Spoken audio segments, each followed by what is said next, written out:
That's out of tune. Uh-oh.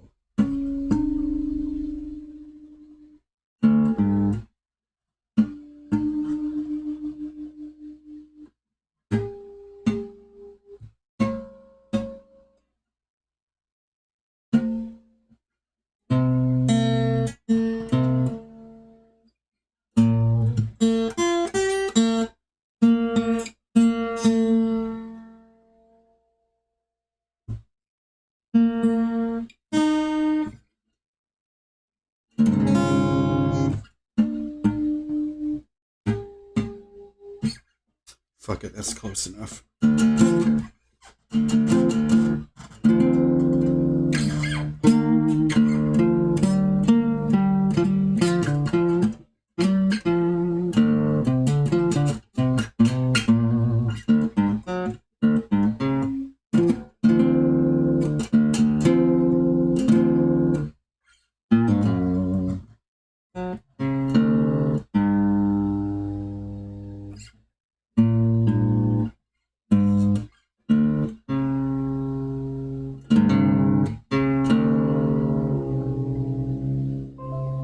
There we go.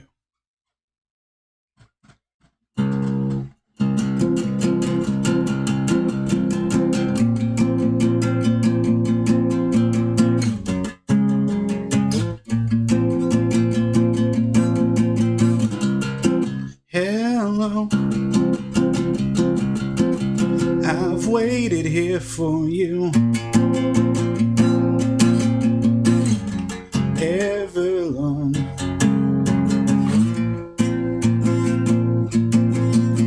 Tonight I throw myself into out of the red, out of her head she sang.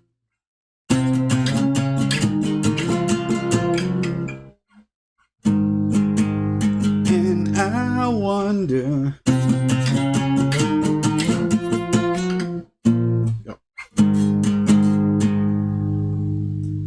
when I sing along with you, if everything could ever feel this real forever.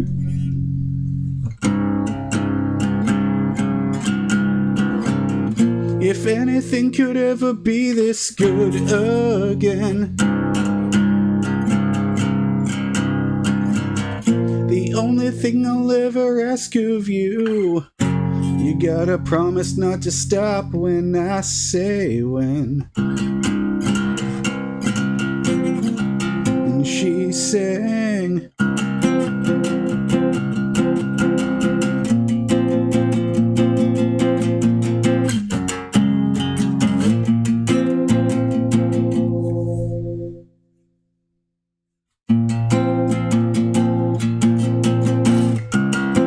breathe out so I can breathe you in,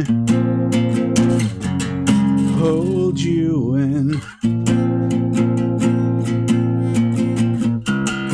And now I know you've always been out of your head, out of my head I sing.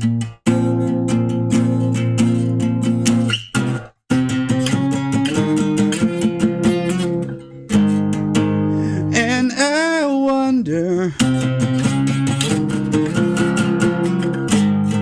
when I sing along with you,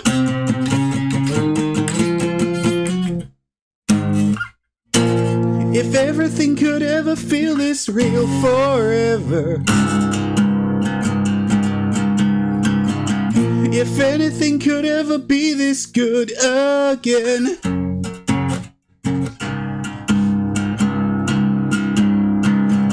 The only thing I'll ever ask of you, you gotta promise not to stop when I say when. And she sang,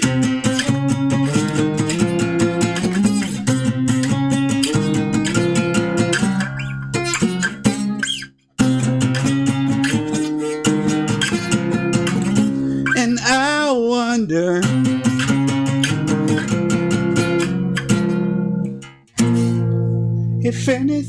if everything could ever feel this real forever,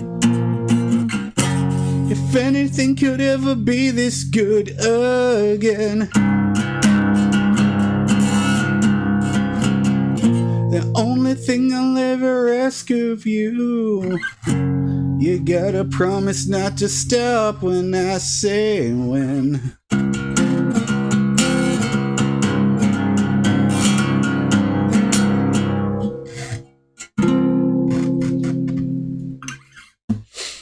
All right. Wanted to start the first live stream with my laptop back, playing Everlong by Foo Fighters, because it feels like I've been waiting forever to get this laptop back. And yes, that was my first time both singing. Not only my first time singing in a long time, my first time playing guitar in a while. And yeah, this was man, it's rough. I am both rough, and because, you know, this is the only guitar I currently have in my possession. I don't know if you can see that. If the camera can really do a good job there, but can you see how high the strings are off of here? And the thing is, this guitar can't get set up because it's very cheap, but I keep this around because this was my dad's, and this is how I remember him, is I have this, and I still have his keychain, and that's what I use for my house keys, and of course, those will hold the keys whenever I get my next rental car. So, how's everybody doing?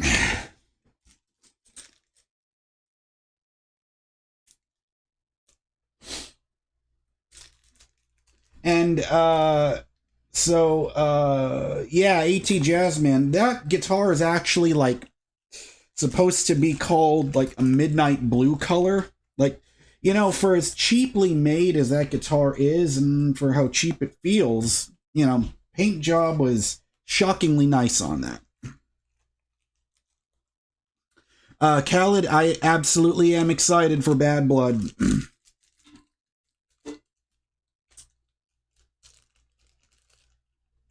I really want to see Drew McIntyre lose again, because in this rivalry, I support CM Punk and not Drew McIntyre.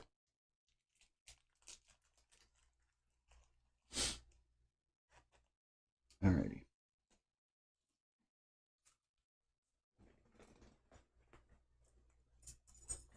Alright. Salty says, do you know any Alice in Chains songs? Yes, but problem is that just simply trying to slug through Everlong, trying to remember it, and then how bad it feels to play, I'm not gonna mess with it. But pretty much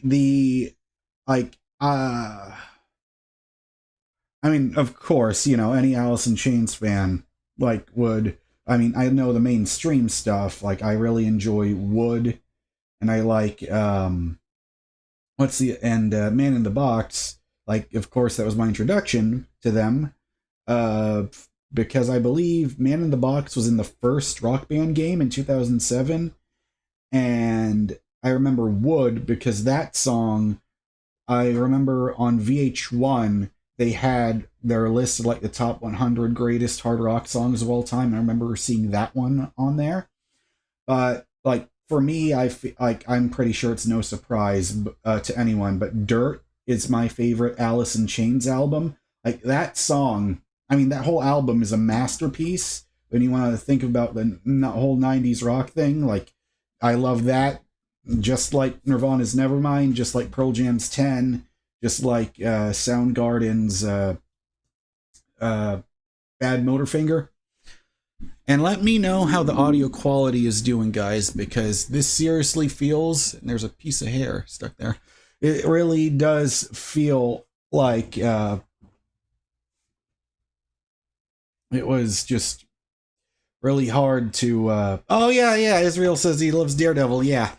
This shirt, unfortunately, the only way I could order this is in a large slim fit, and it fucking sucks that it's so mainstream these days for so many t-shirts to be called slim fit, when if I had a large, just a regular fit shirt, it would be completely fine, but I love it anyway. I got this shirt in 2016 before season 2 came out, and I just ordered this off of Amazon, and I love how, like, instead of like these being supposed to be like skyscrapers, they're actually like assault rifles. And the only image you see of Daredevil is just this tiny image of him swinging through the city with his billy clubs. I think it's really cool. Yeah, I mean, the other USB, I mean, I have a proper microphone. Like I've got a Sennheiser dynamic mic, but the thing is, I hate my USB interface. It's just that very cheap old plastic Behringer interface, and the buzzing coming off of it, because it's made out of plastic and not metal, sucks so much, and it's like the trying to get it to work with the software just sucks. So really, I want to get the Universal Audio Volt. I've seen the reviews on that thing, and I love how it has a built-in compressor for microphones, which would be very nice once I start recording vocals, when I start recording my own music. Yeah, well, I don't know if finding the good interface is the issue, because like everyone tells me that lots of people tell me that the main interface is come on, Jaren, you use your words. The main interface that most people use is like I forgot the brand name, but I think it's like called the Focusrite Scarlett. I've seen those everywhere, and I've heard and I'm pretty sure those are the gold standard when it comes to just cheaper audio interfaces. But my issue is I went ultra cheap and went with Behringer, and never again. I've learned my lesson. However, I have heard that the synthesizers that Behringer makes are actually pretty good. But I personally like seeing that built-in compressor, and I know that Universal Audio is a legendary company. They've been around for ages, like making like studio gear since maybe the 1940s or something like that. And you know what an amazing day and age we live in when it comes to technology for musicians, because those like pedals that they make, they're like the size of an amp, that are supposed to be an amp in one pedal. My God, like that, it's called the UAFX Lion. It's supposed to sound like just like a plexi. It sounds incredible. And now they came out with their own version of a 5150 in a pedal size called the Anti. Oh man, it sounds so good. Like, if you want to see amazing gear reviews, one guy I recommend, probably more than anyone else, he's in my top, maybe even top 3 just guitar players on YouTube. Look up Rabia Masad. All right, I'm going to type in that name so you can look him up. I'll post in the link. Rabia Masad, I've been watching, because I learned about him when he started doing demos, when he joined Rob Chapman's band, Dorje, if you know about them. If you know Rob Chapman is one of the OG YouTubers for guitar players. Just those guys, like, that takes me all the way back to my teenage years. So let me, I'm going to look him up.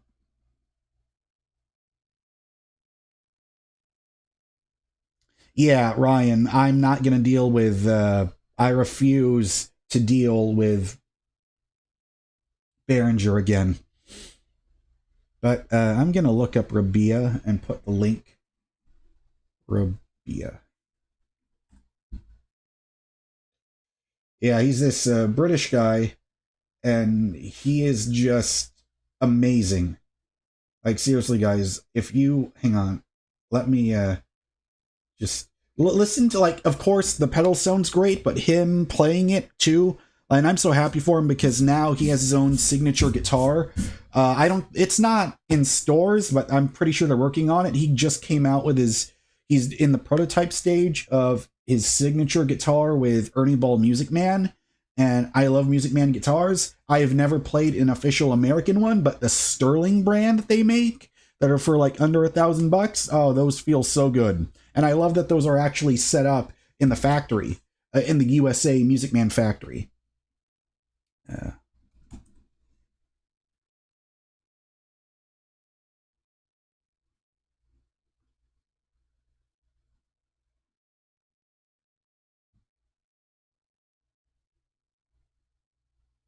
Share this, copy the link.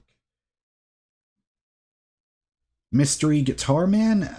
Not really. I've never heard of him. But look this up. You guys can take that video and save it for later.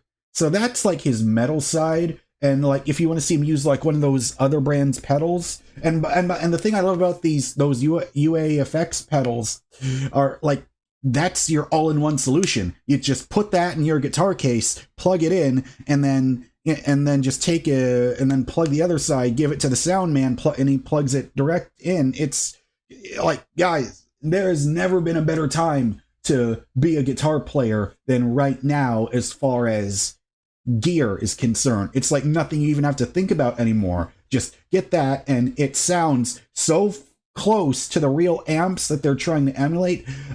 For me, I don't want to pay, like, if there is a difference, that difference is no longer worth paying the full price tag for that giant heavy tube head, and then you have to bring a speaker cabinet with you hauling all that stuff. Instead, just take a guitar pedal and that's it, or use that with your pedal board. That's what I'm really happy with.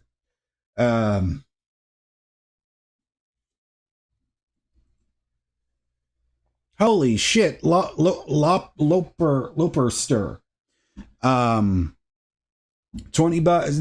He just gave in a super chat for 20 bucks. Thank you. Said show the laptop. Well, I mean, I'm using the laptop right now. I can't exactly show you, but thank you so much, Lobster. I really appreciate that, man. That really helps out. But yeah, this is the laptop right here. I mean, I had it in the thumbnail, and then this is the other monitor that I've got. Or hang on, let me do this better. So this is my point of view right now. All right. There's a laptop. There's the mouse. And there's my monitor. And of course, there's my the Esteban acoustic guitar and my LGT. And this is pretty much a very tiny bedroom.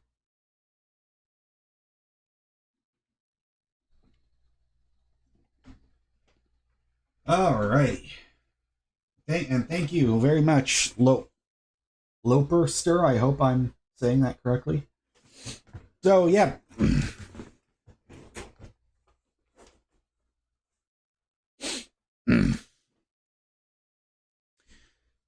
So, what are the specs? Well, this is not really a current or up-to-date laptop. It's the I can read it on here. The Asus ROG Zephyrus. I've had this since 2019. Well, yes, I can play some games on here because it's October. I've really been wanting to play Batman again because I haven't played the Batman Arkham games in a while. If you guys, well, it has the RTX. It's the 2060. That's or because it's a laptop, the mobile version of the RTX 2060. It's got 16 gigs of RAM. Oh, what is the CPU on here? Because I remember I got this in 2019, but as far as like brand new games, like the last time I attempted to play a brand new game on here was I made the mistake, unfortunately, of buying a Resident Evil Village on Steam, and it runs like absolute crap on here. Like the last brand new ish game I got that actually runs smooth on here is Doom Eternal.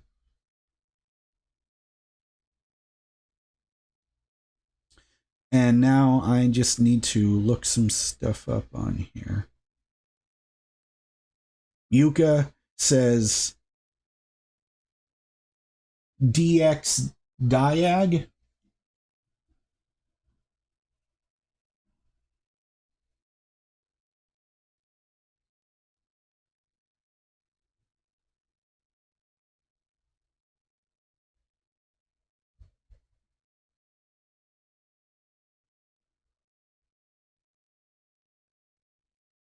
All right, I'm opening up the. Oh yeah, there we go. Thanks, man. The DirectX diagnostic tool. Yeah. So it has a Intel Core i7 9750H running at 2.6 gigahertz. That's the CPU in here. Sid Harth is asking me LeBron or Jordan. Hey man, I was born in 1994. Jordan all the way. And I'm pretty sure LeBron would tell you Jordan as well. And I love LeBron James. I love him. He's one of my all-time favorites. He's in my top 5 greatest basketball players of all time. But LeBron James is not Michael Jordan. Yuka, I remember you've been in previous live streams before. Yeah. Of course I remember you. But you know what, though? Speaking of the WWE, like just in the regular and just doing talk show interviews, Dave Bautista just seems like a really nice guy. Like the thing is, I remember, so I was really shocked. I found out that Jennifer Hudson has her own talk show. So now that's 2 previous American Idol winners, Kelly Clarkson and Jennifer Hudson, that have their own talk shows now, both daytime talk shows. And Batista was on Jennifer Hudson's show, and she said that she met Dave during a WWE event or one like a WrestleMania from like 15 or 20 years ago. And Dave said, yes, of course I remember you. How are you doing? It's like, and then she was so shocked that she said, wait, you actually remember meeting me back then? And Dave just goes, yeah, of course I do. Why would I forget that? Like, how many times do you see ultra famous celebrities where they could just remember people like that? I would say, I could be completely wrong, but I would say that's very few and far between. Sid Harth says, I like both, but if LeBron gets another ring, do you think he eclipses? No, because the thing is, Jordan was 6 for 6. 6 finals, 6 rings. So that automatically, in my opinion, because of course, when we talk about sports, or well, the only sport I really know, basketball, and I'm just now starting to get, it's funny, we talk about Jordan, we currently have 23 concurrent viewers. But for me, LeBron cannot eclipse Jordan, but I will say, longevity, LeBron beats Jordan, because LeBron never took a break. He is now about to be as old as Jordan was when MJ retired. So as far as longevity, I will absolute 1,000,000,000% give LeBron that. Give him the edge over Jordan. But just the fact that what Michael Jordan was able to accomplish in the, how long was he there? 1984 to 2000, in the 19 years that he was in the NBA, like that whole run, like how many guys can do that? Like can three-peat twice like that? I mean, come on. Yes, going up to 45 views to match the number 45 Jordan would be nice. Yuka says, it's been a long time. What is the context behind the unexplained absence? Well, Yuka, if you haven't seen,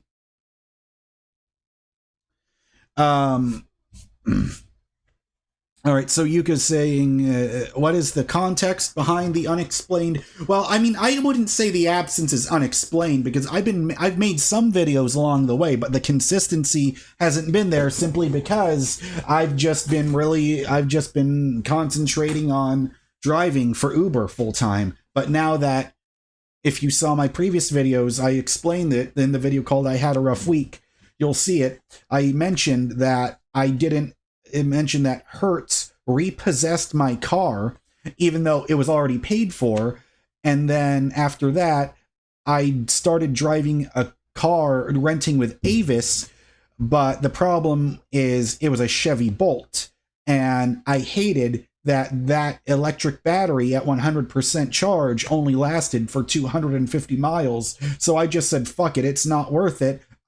I'll never be able to make the weekly cost for it, so I just returned it, and I said, I'll stay at home and I will wait. And so I just thought, well, and then I received an email from Hertz saying, you have been permanently suspended as a result of the repossession. And then I called them and, did my typical bitching, moaning, complaining, yelling at them, saying it wasn't my fucking fault because it truly wasn't my fault. And then I remember the first time I called them, they said, there's nothing you can do. It's permanent. And then of course they always say that classic line, we're sorry for the inconvenience.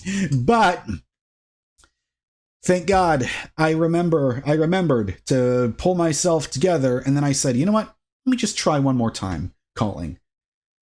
So the next day I called them up, explain my story again, but then I remembered to tell them that and I said this calmly, this is why being calm really matters in life. I said, why did my rental get repossessed when it was already paid for that week? And then they said, you already paid for it for that week? I said, yes, ma'am. Yes, I did. And so they said, okay. And then you could see in the records, finally they looked it up, and thankfully the person at the call center was nice about it and looked it up, because a lot of the times this also really depends on the per individual that you're speaking to on the phone. That's a huge giant thing. So what I did was I called and explained that, and then he said, okay, we will send an appeal to management. Then a couple days later I get the email, you have been unsuspended, you can continue renting from Hertz like normal. And I was so happy. And that was the same day that me and Mo, when we went in Mo's car, we took that road trip to Louisiana to go to the casino. And I won $150. So it was and I got to splurge a little bit. I got to enjoy some very nice pasta. So yeah, that explains it. Yes. Ryan Cooper, absolutely 1 trillion %. It depends on if the person being a worker is predetermined to be an a-hole or not. Absolutely. Okay, so Siddharth is saying, how many rings do you think it would take for LeBron to get on his ring? I mean, for me, I just feel like what Michael Jordan did, it just can't be replicated. I can be wrong, but as of this current present moment at 3:59 p.m., October 1st, 2024, I just can't see anybody topping Jordan. But then again, right when Michael Jordan came out, they said we couldn't see anybody topping Magic. Can't see anybody topping Magic Johnson and Larry Bird. It's so crazy. I almost said Magic Bird and Larry Johnson. I had to stop myself from saying that.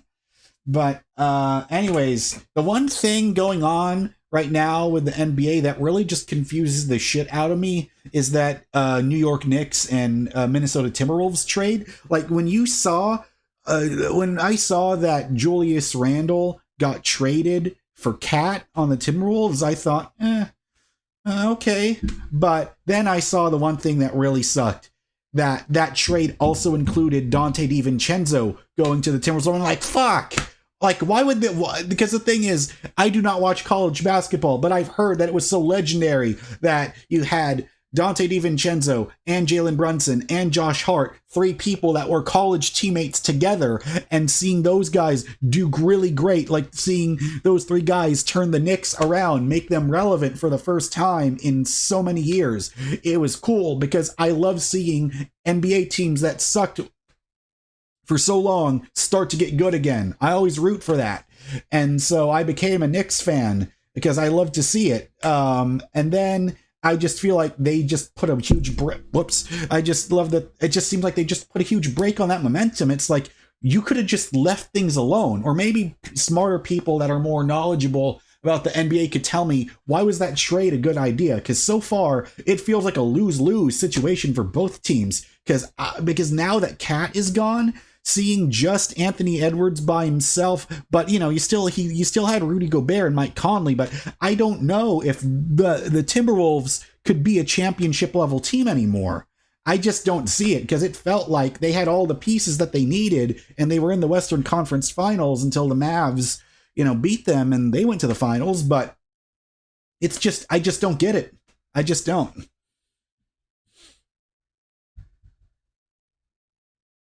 But, we'll see how Towns does with the Knicks. Yuka is saying, what about Kareem? I love Kareem. I love Kareem Abdul-Jabbar. He's one of the all-time greats. I love how when I start talking about basketball, viewership goes down.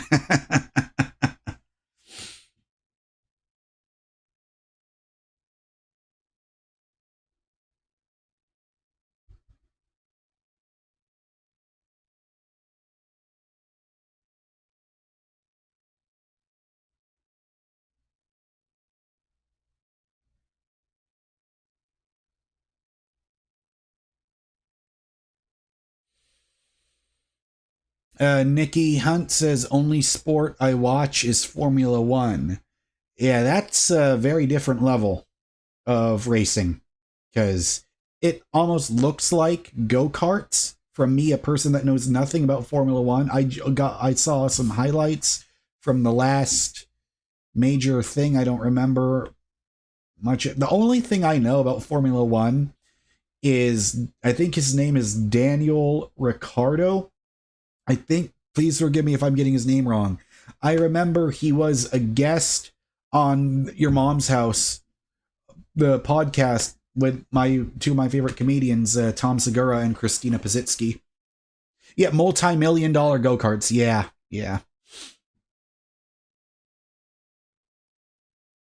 But when they say that these cars were like, whenever I see the sponsors on those cars, and I see like McLaren, Ferrari, Ford, Nissan, do those actual auto companies, are they the ones actually building those F1 cars, or do they just have an F1 car like it's a stock model that they are the same for every driver, and they just slap the logo for that company on there? Danny is F1's Comedy Break. Okay, I see. Yeah, because that's the first time I heard of him, because he was talking to Tom Segura. Sometimes, yeah. Yes, Yuka. Yeah, that is very much true. It's he says it's evident that people are only concerned, or people only views come in when you mention to only talk about your inner thoughts, and thus enacting a cathartic reaction. Yeah, because that's the thing, is that's not the only thing I want to be known for, because I'm a musician. I want to also do comedy as well. It's a shame that the thing that I didn't want to go viral for is the thing that brought subscribers to my channel. F1 teams are separate entities, but big part of the actual brand. I see.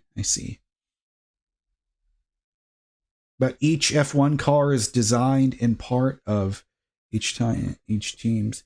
Oh, okay, I see. So it is them themselves building it. All right, I see.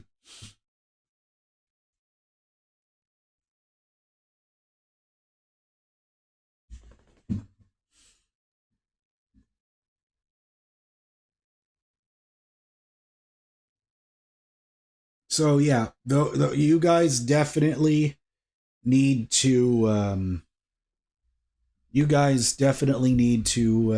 check out Rabia, one of the greatest guitarists I've ever seen.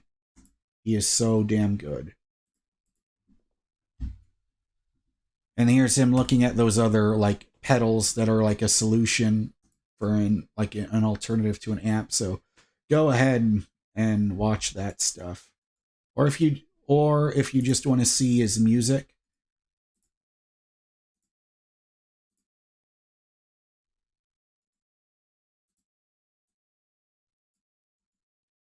I'll put the link in there for you guys.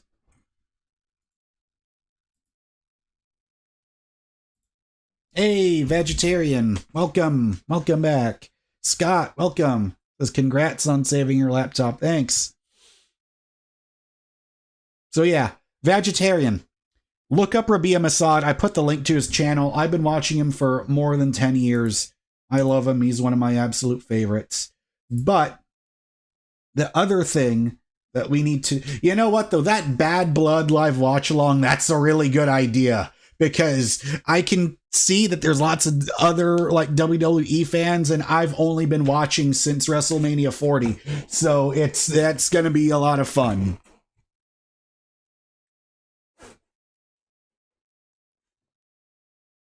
Well, you don't have to be sorry about like that. I only get big views when I only talk about like if I'm depressed or talking about dating and shit like that. You don't have to be sorry about that. It's just the thing is the views will stop if I stop making videos completely.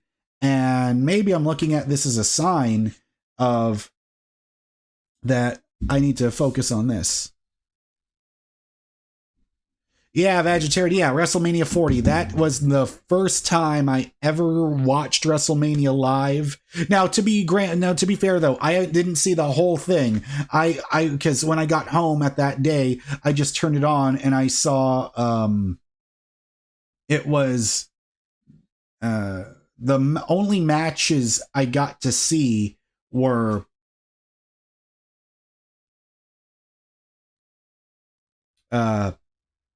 Sami Zayn versus Gunther. And that's when I became a Sami Zayn fan, and I fucking hate Gunther, that arrogant prick. But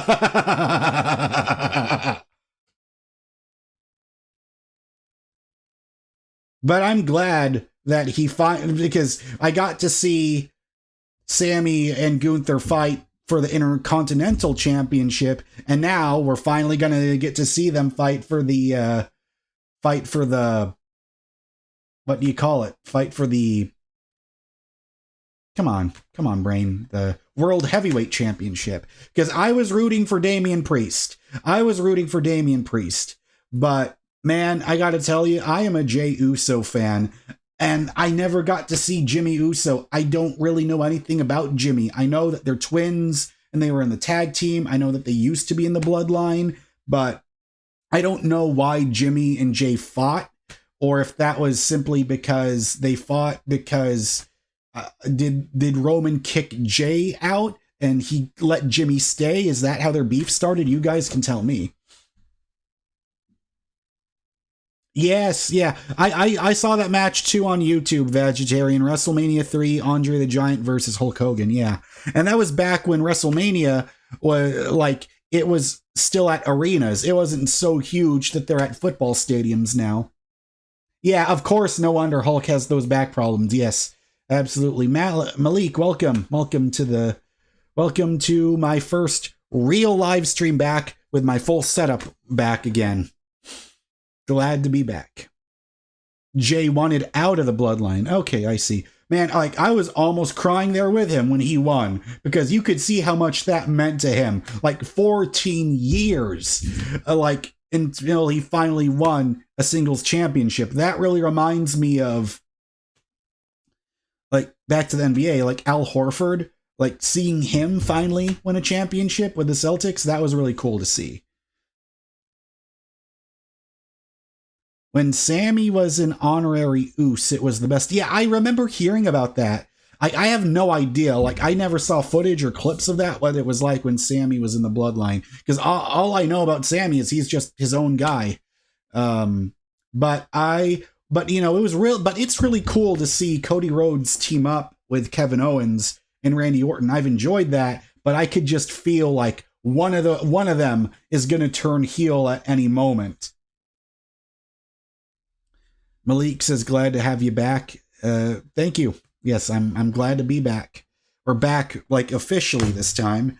Shuno says, do you watch UFC? I do not. I should. But the only way that I could really watch any of this stuff is through just the YouTube highlights from fights.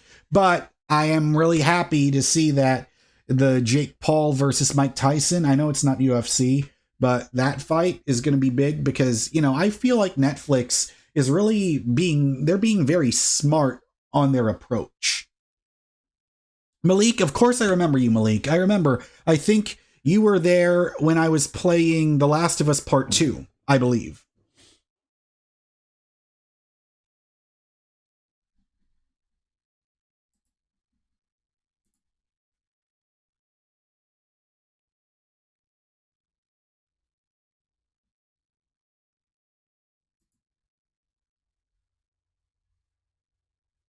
Reunite America. Who do you think will win, Tyson or Paul?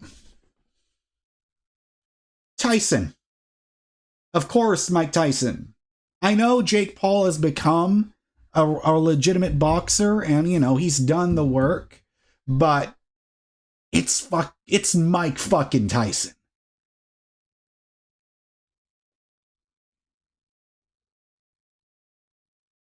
Cherry says, hi, welcome to the stream, Cherry. Nerve says, I'm glad you got your stuff back. Thank you. Yeah, exactly. You know what? I've realized that Mike Tyson, you know what? Weed is for Mike Tyson like spinach is for Popeye.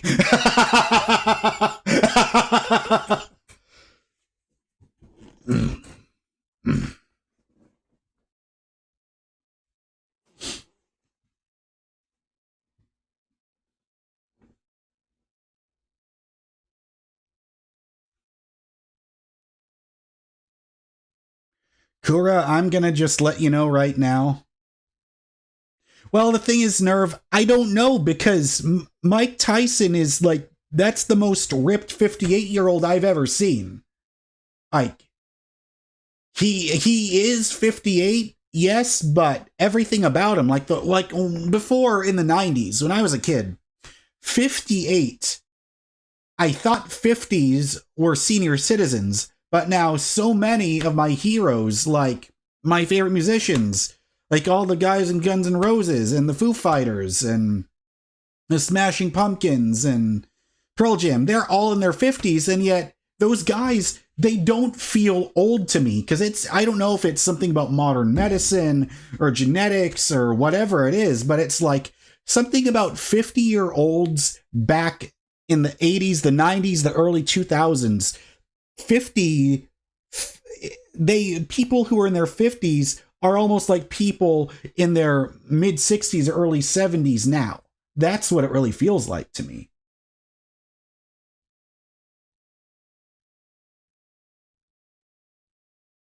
Reunite America says the laptop and the monitor, absolutely, things are getting better. And, you know, I paid for the extensions today for my Kramer guitar and my PS5. So things are going well. Like today is an absolute W, as the kids these days would say. And is everything on my mic doing good? Like the sound quality is fine? I don't have to mess with anything?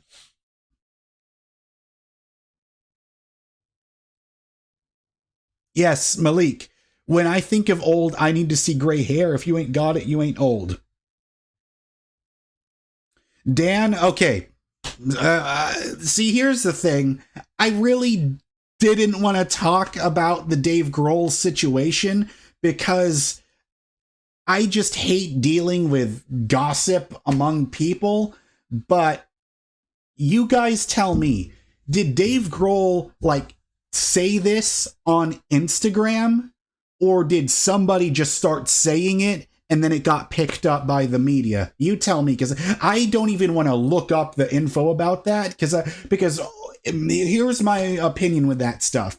That should be between Dave and his family and nobody else's fucking business. That's my opinion, because it doesn't affect anything, because it's the same way I look at the David Ellefson situation with Megadeth, because that business is between David and his family. Like, none of us should know about it. None of us should be talking about it, because guess what?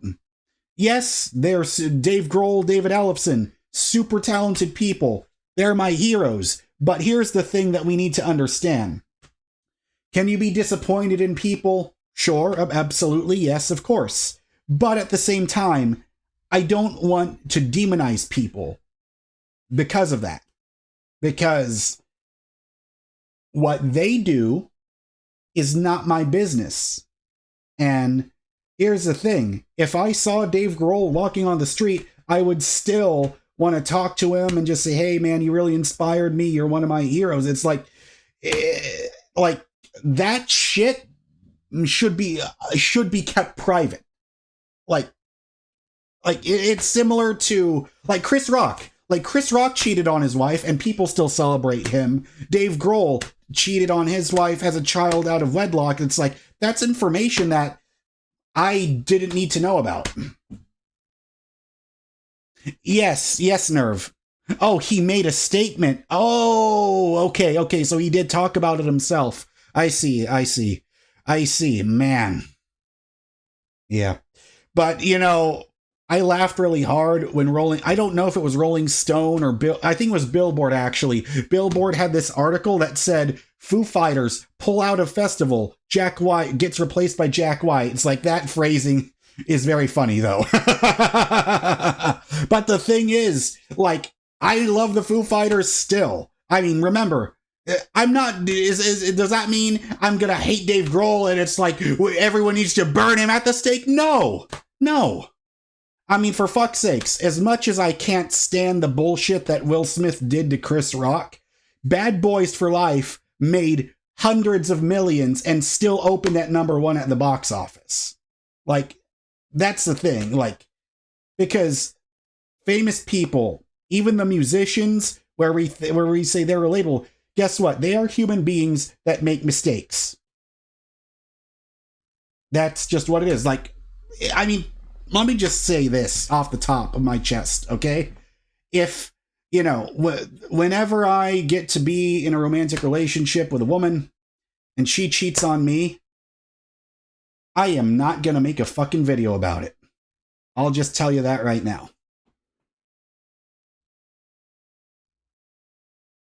But that's the thing. It's like, yes, your opinion, everyone can have their opinion, but when the next Foo Fighters album comes out, I'm still going to listen. I'm going to be listening to it day one.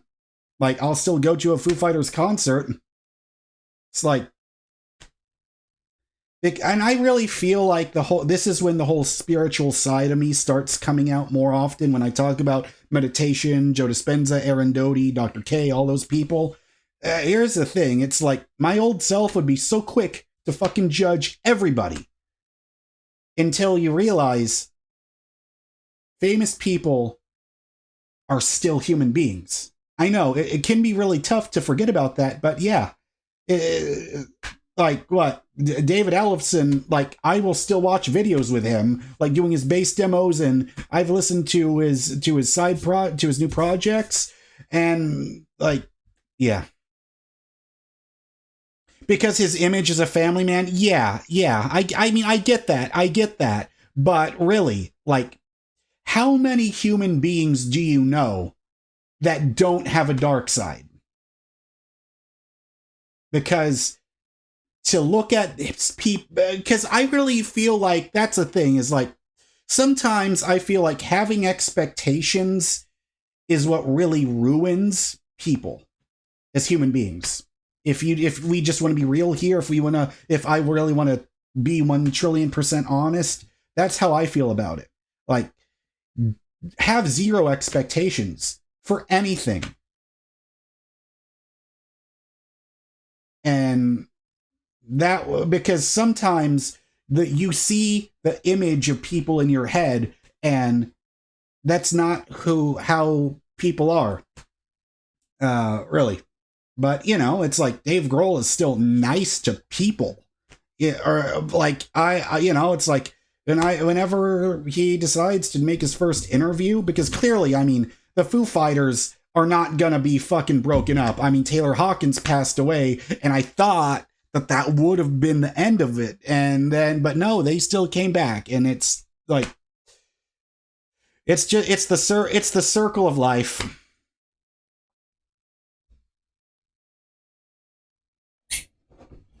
What?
All right, I'm dealing with some technical difficulties right now. 3, 4, 6. Damn it. Shit.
All right, so I'm dealing with some technical difficulties right now.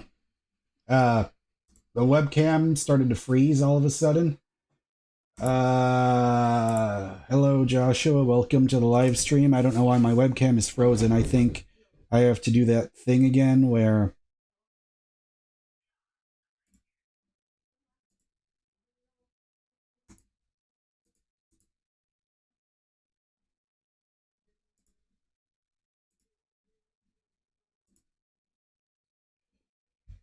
Give me 1 second, guys. Let me re-add it as a source. Yeah, I just unplugged and replugged it in. Let's see here. Video capture device.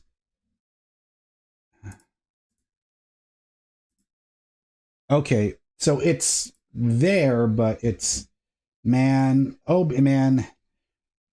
Okay, let's see. Properties.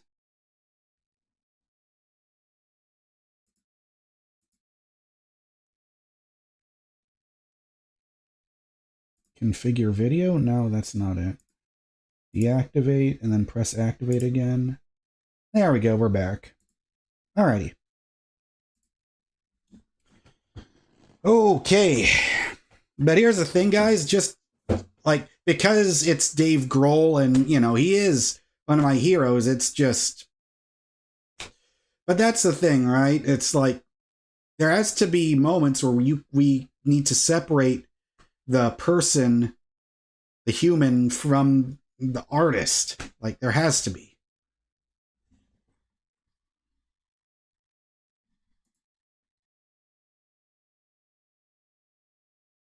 Because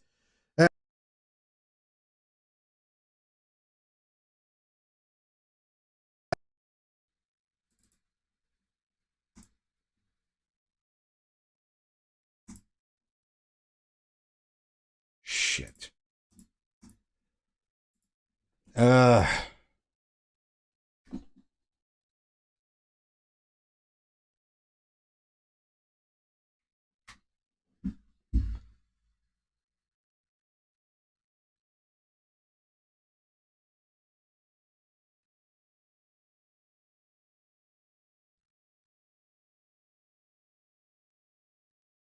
right. Now if I try to go here. Okay, hopefully that sticks around. Yeah, sticks around. I'll stick around. It's a Foo Fighters song, one of my favorites from the first album.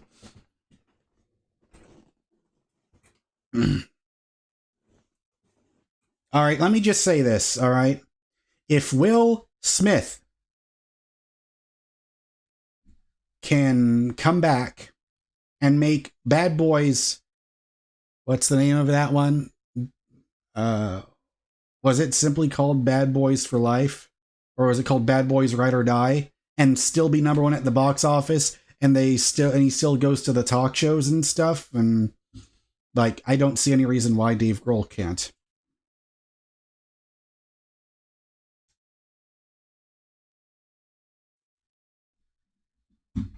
I mean, for God's sakes, it's not like Dave Grohl is Diddy. And boy almighty, I just opened a fucking can of worms, and I'm gonna try very hard to shut that can back.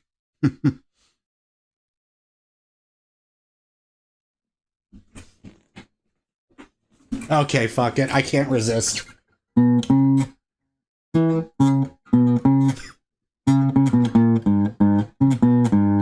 Okay, see, I tried to figure it out by ear.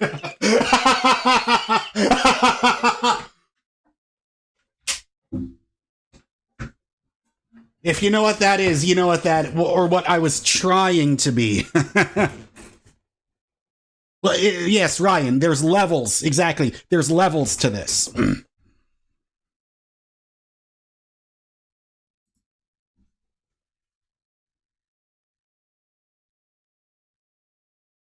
Yeah. Captain K, I don't know what that is. They're in their 60s making albums. I mean, I saw Sammy Hagar. Oh god, that show is so good.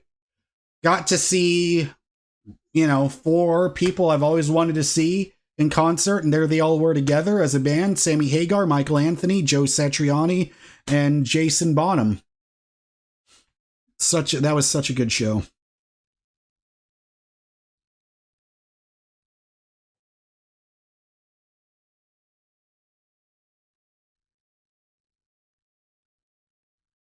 But if you guys want to see some cool stuff, as far as you want to know how guitar setups and stuff go, like Chris Shiflett did a rig rundown. And by the way, Chris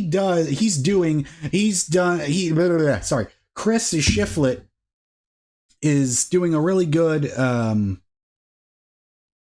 podcast called Shred with Shifty, where he takes all these guitar legends and he's able to he's able to just interview them, ask them. Oh boy, look at this breaking news on YouTube. I'm just going to click exit because that's a bunch of negative energy I don't need in my life. Let's see here.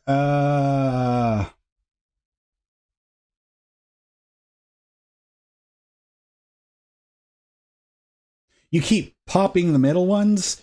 Well, the thing is, if they're starting to sound really tight, maybe it's like the way you're stringing them isn't okay. I will. You know what? I'll put a link in there. I'll put a link in there. Hey, Yuka, just copy and paste it.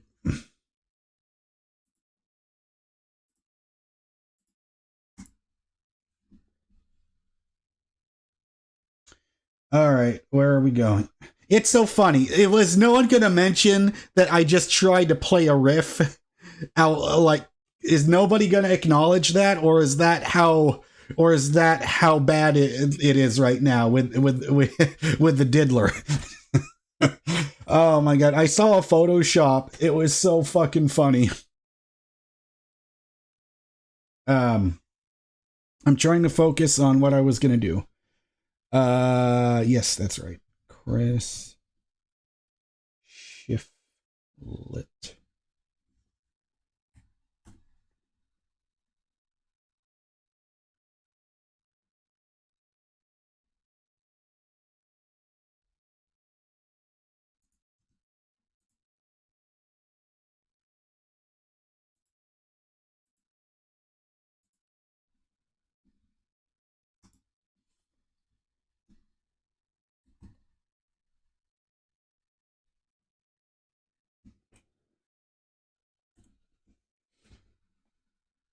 Dan, okay, hang on, I gotta look at these. So yeah, if you want to see Chris Shiflet from the Foo Fighters, how he sets up his guitars and amps live, that's a great series by the way. Rig Rundown from Premier Guitar. I've been watching that YouTube channel, Premier Guitar, since 2008. That's how far back it goes. Like my whole history watching YouTube. Winter Sleepers says, hey, congrats on getting your laptop back, bud. Next step guitars. Yes, thank you. Yes, that truly is the next step. Let me see here.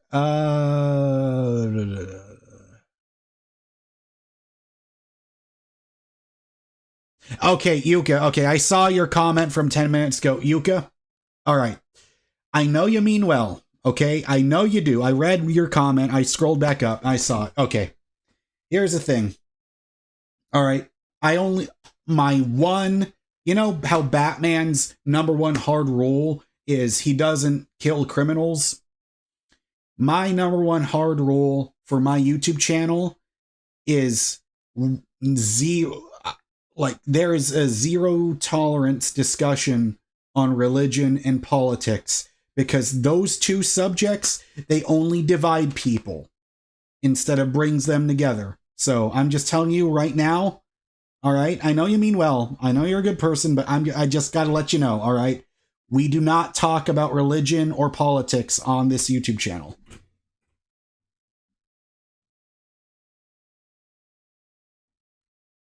All right, now I'm going to start reading through this stuff. Okay, Orotu, that's right. Okay, I'm going to post that link because there was this great video that fully explains it. Maybe you just need a refresher, but there's this sign I saw. Sorry, a video I saw from Ace Frehley's Guitar Tech.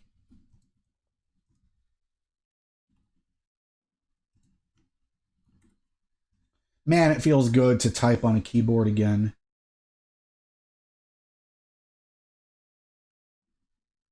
He has the most genius technique of restringing guitars, and I've been following that for more than 10 years, Orotu. Look at this video that I am pasting right now.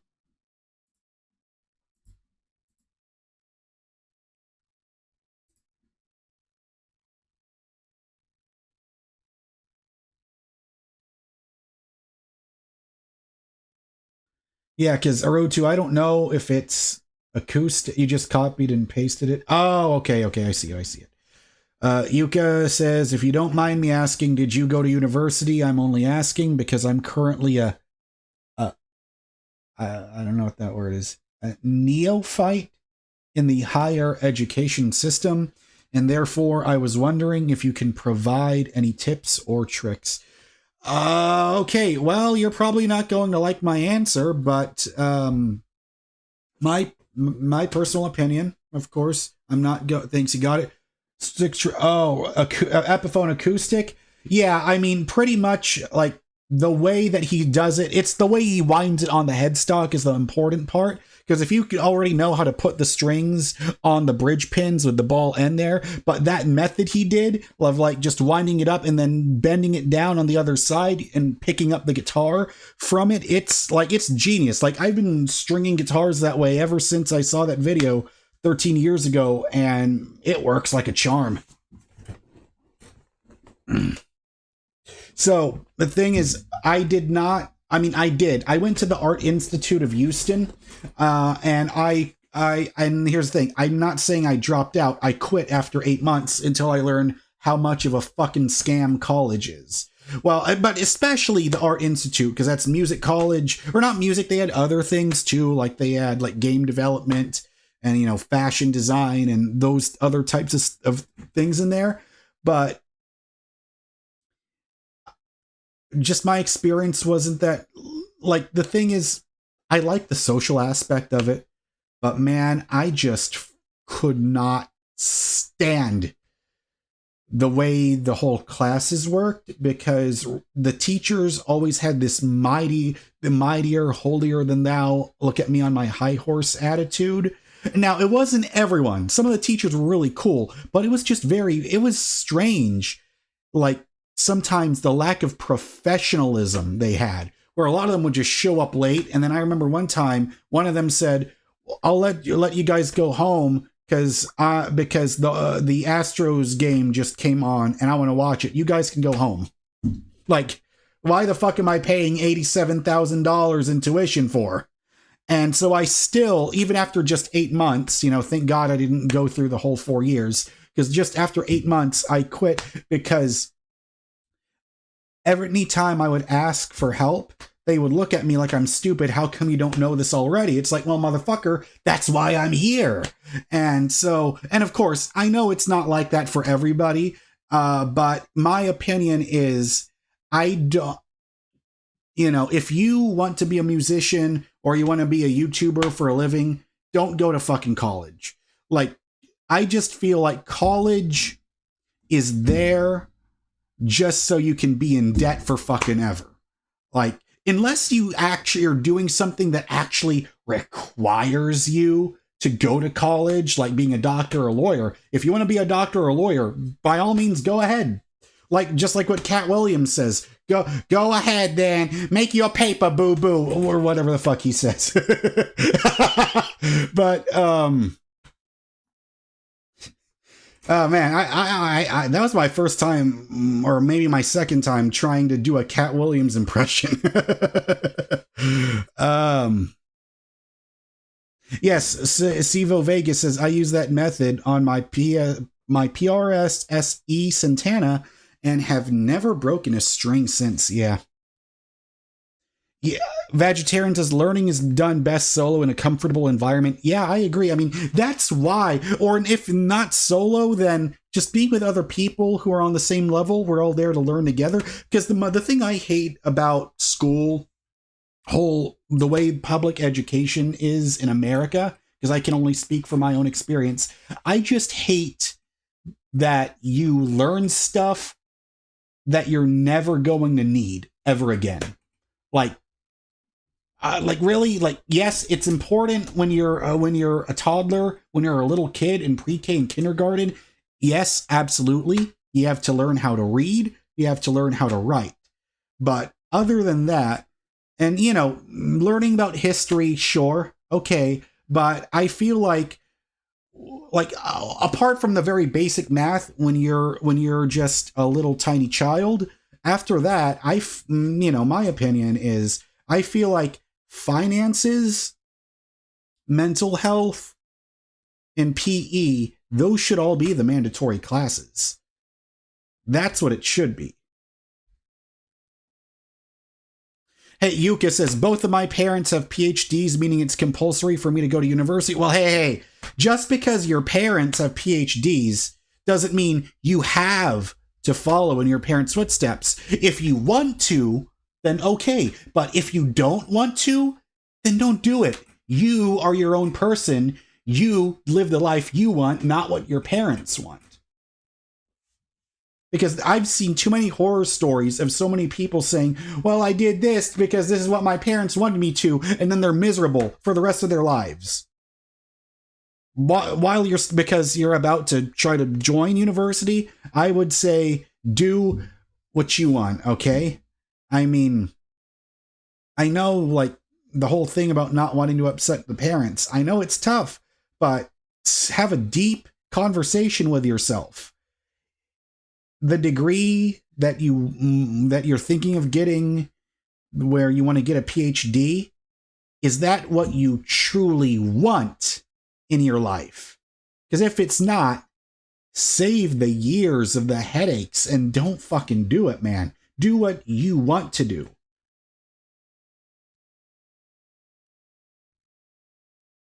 Vegetarian says, yes, you're wagering all kinds of money that you'll succeed, and even then you'll have the worst kind of debt to pay back. Absolutely, Vegetarian. 1 trillion%. That's just my opinion on it. Of course, you know, my opinion means just as much as anybody else's. Like, that's just my take on it.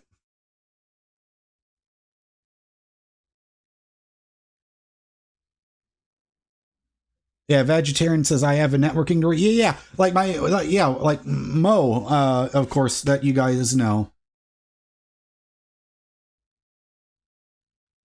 Mo got a degree for IT, and he's been unemployed for almost 7 months now.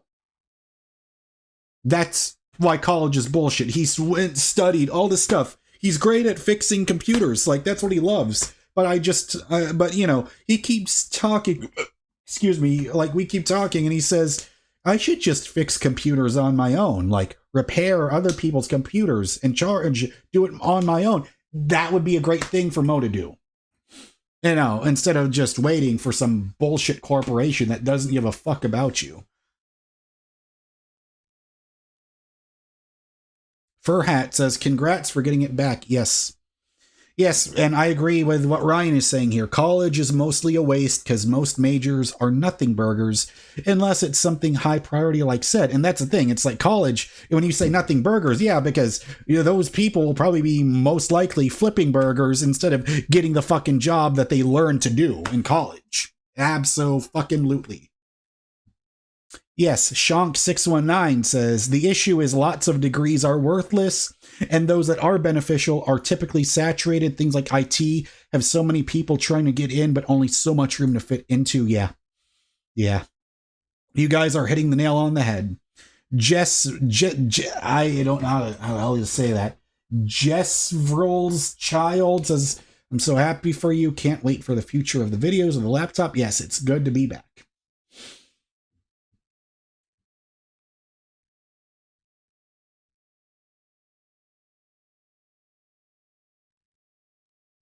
Oh, hey, 4:44 p.m. right now on the clock. Sign of good luck. You see some repeating numbers.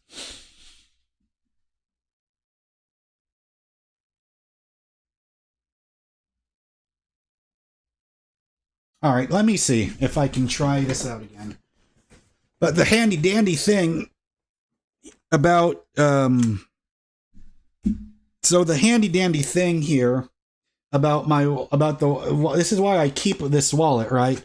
Because you got this little pocket here, and inside this little pocket is where I keep a tiny plastic bag with some guitar picks, so I'm always prepared wherever I go.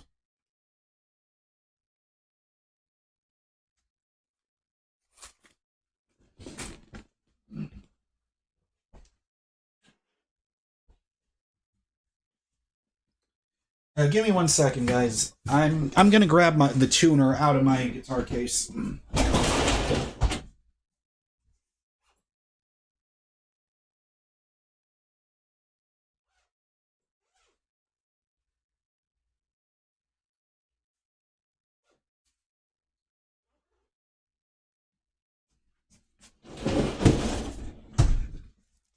See, the thing is, I want to play again, but it's so damn uncomfortable to pick up and play it. Yes, for a hat, I did clean my desk because it was just absolutely degeneratively filthy. Had just a bunch of random crap on there that I have since organized.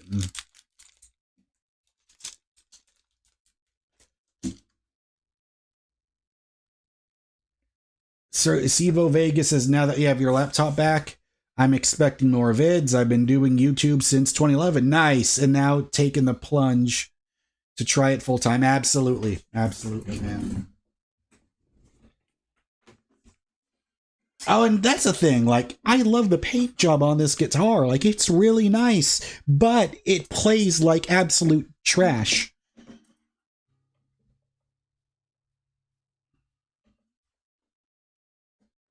So maybe I can just start to like learn some stuff or whatever it is. Oh, Jesus. Ow, and I hit my goddamn elbow. Motherfucker. Oh, your parents are forcing you to get a degree? You go, fuck that shit, man. Fuck that shit. You tell them I'm a fucking adult and you don't dictate my fucking life. I'm sorry, I just get really sensitive when I hear stories like that. That is so fucked up. I'm really sorry you're going through that, Yuka. I apologize. Man, that must be so rough. I'm really sorry about that, man.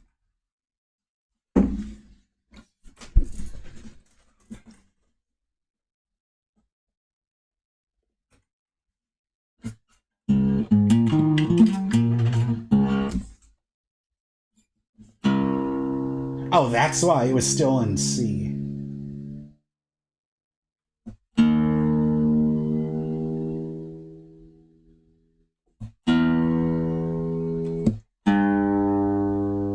That's why I was having a hard time. This was on G. Man, I wish I had perfect pitch. This would be so much easier.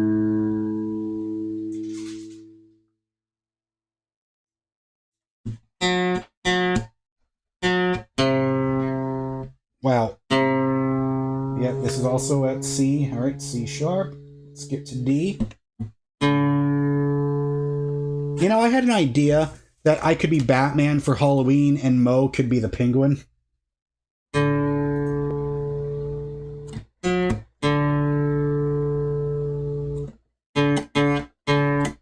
Uh-oh. That's not a good sign. I keep tuning it up, but then it starts going down in pitch. That's kind of scary. I mean, I am using a tuner.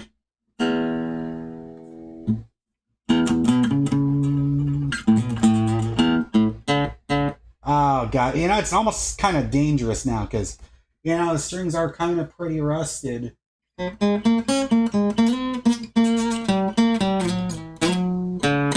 I have not played in such a long time.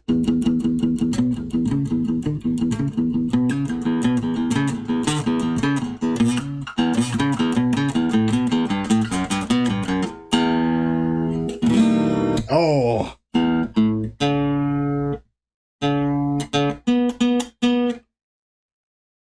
Ah, see, man, I swear, it's like I don't even want to play it because it's like these tuners are starting to wobble a bit, the tuning machines, tuning pegs. God, it's like I'm kind of scared because I think it's gonna bust.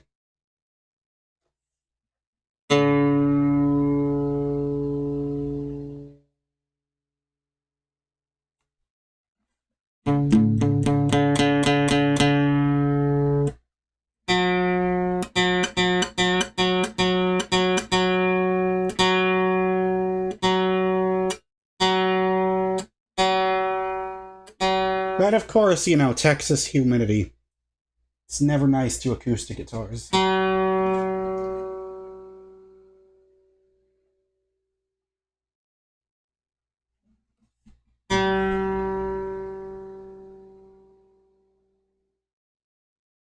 And by the way, Kip Winger, the singer and bass player from the band Winger, I remember watching an episode of That Metal Show.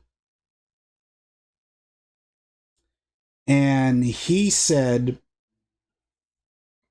and he kept saying that all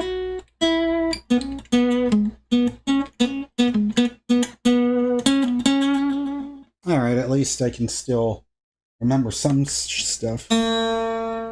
Oh god, that's at A sharp. And this is D sharp. Man. Fuck, let's just go half step down. You know, the Van Halen Guns N' Roses tuning, half step down.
God, it hurts.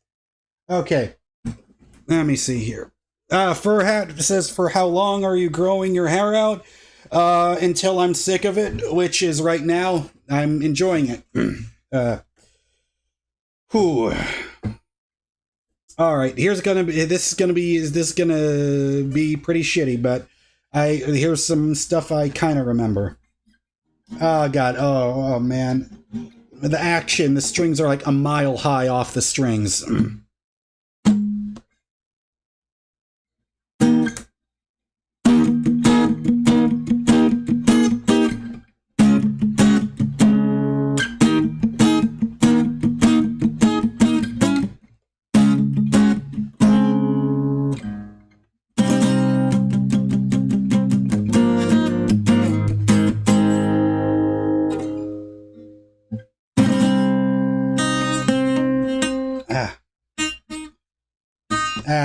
Whatever.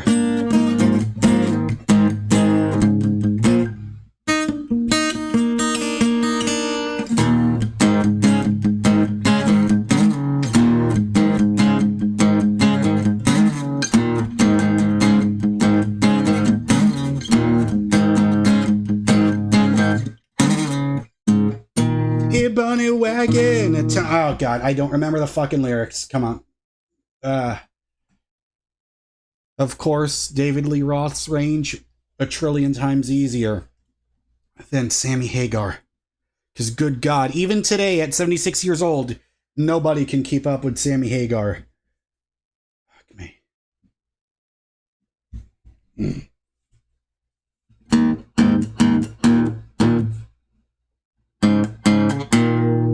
Jump back, what's that sound?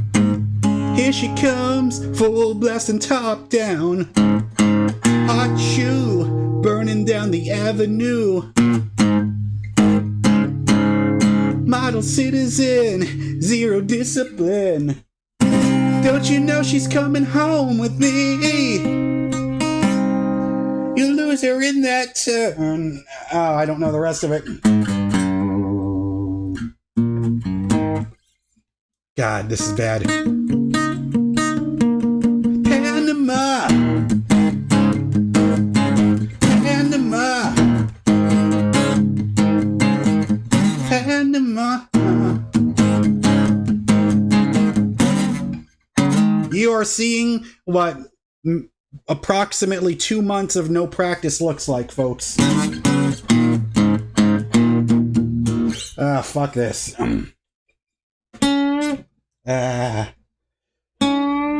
Oh God, you know, these unison bends are tough on acoustic strings. Give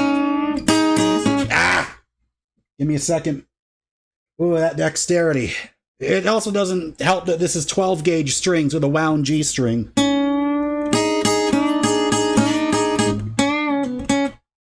Oh, I waved the white flag on that.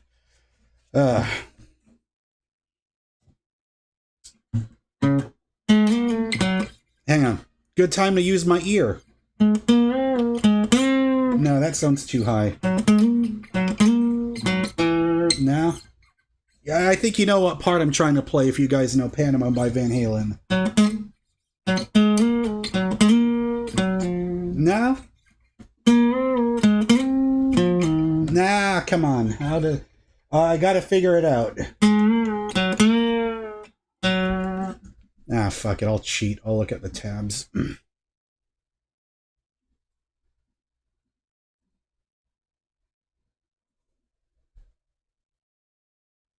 Because Panama was probably the very first Van Halen song I ever heard. That's probably why that's my favorite.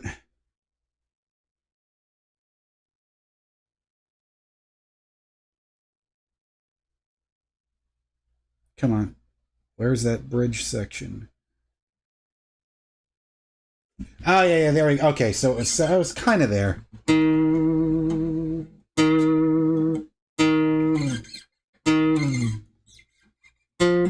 There we go.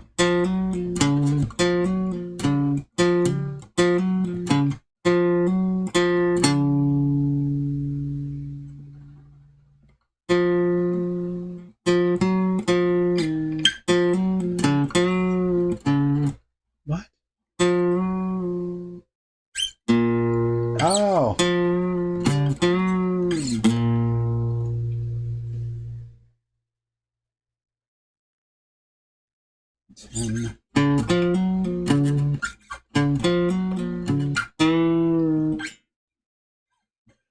Man, it's like, you know, it's been a hot minute when tabs start to confuse you.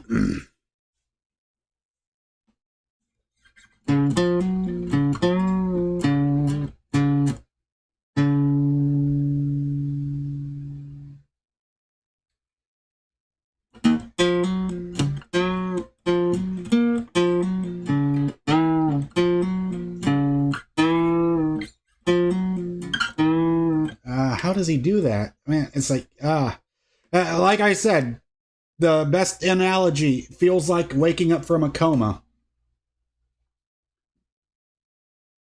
So...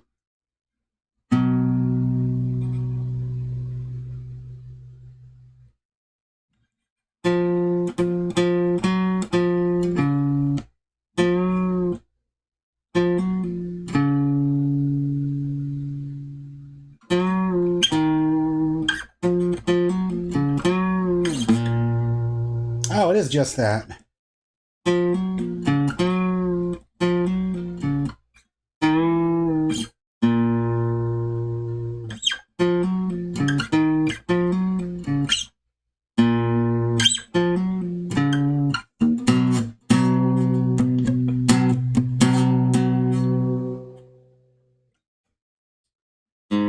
I always wondered how that went, and now I kind of got it.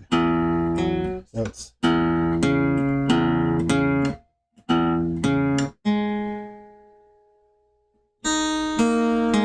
Oh, it was just that. I've been listening to that for years. I didn't know. So it was just 7, 9.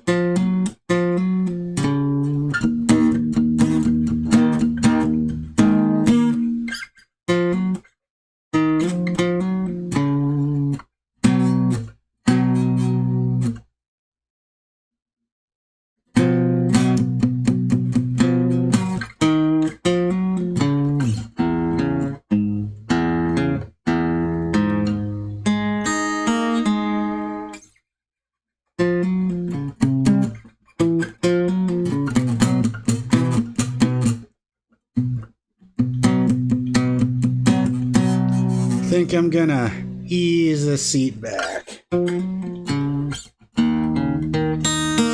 Something like that, whatever.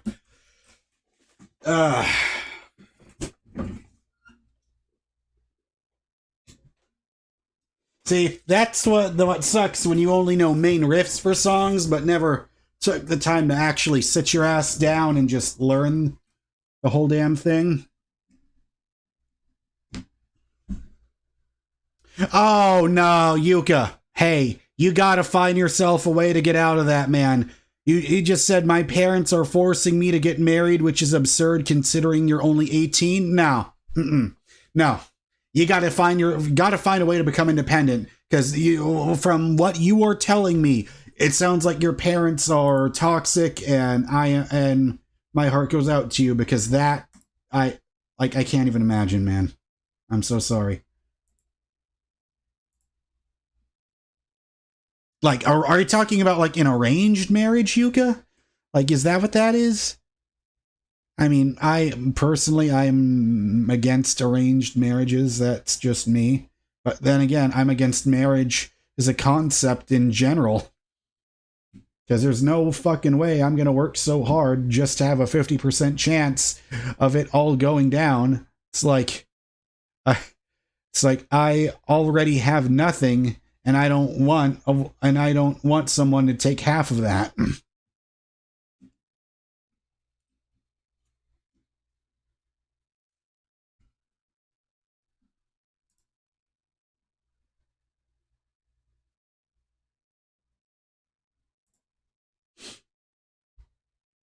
Sivo, I don't want children.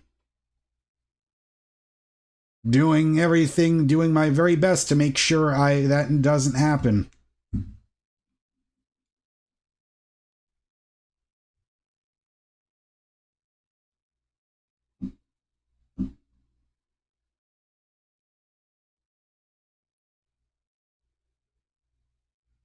But hey, look at the pick I was using.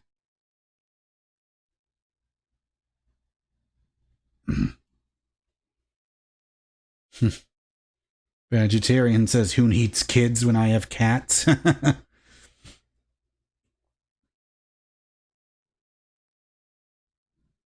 Did you guys ever see Kevin Hart with what was his name? With Robert Irwin? Did you ever see that segment on the Tonight Show when Kevin Hart was scared to death of Robert Irwin's animals he was bringing out? Because I would be the exact same way.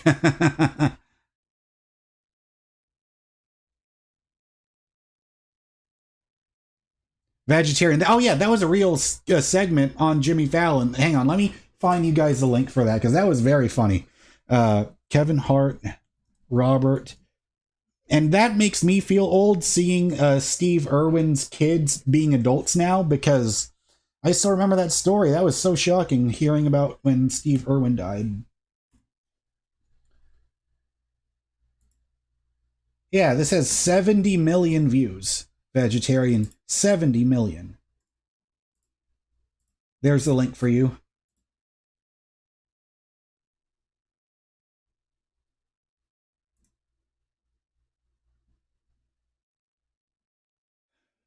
Oh, that's what King Cobra looks like. I've seen so many comments on YouTube. They're saying, this guy is like King Cobra if he actually had talent. And I don't know who the fuck he is, but I've just seen so many videos on YouTube saying, oh, this guy is like, on my video, they're saying, this guy is like King Cobra. This guy is like like, who the fuck was that? But then I just saw, yeah, exactly. Man, Steve Irwin was crazy. Yeah. Grabbing a black mamba, swinging it around. Yeah.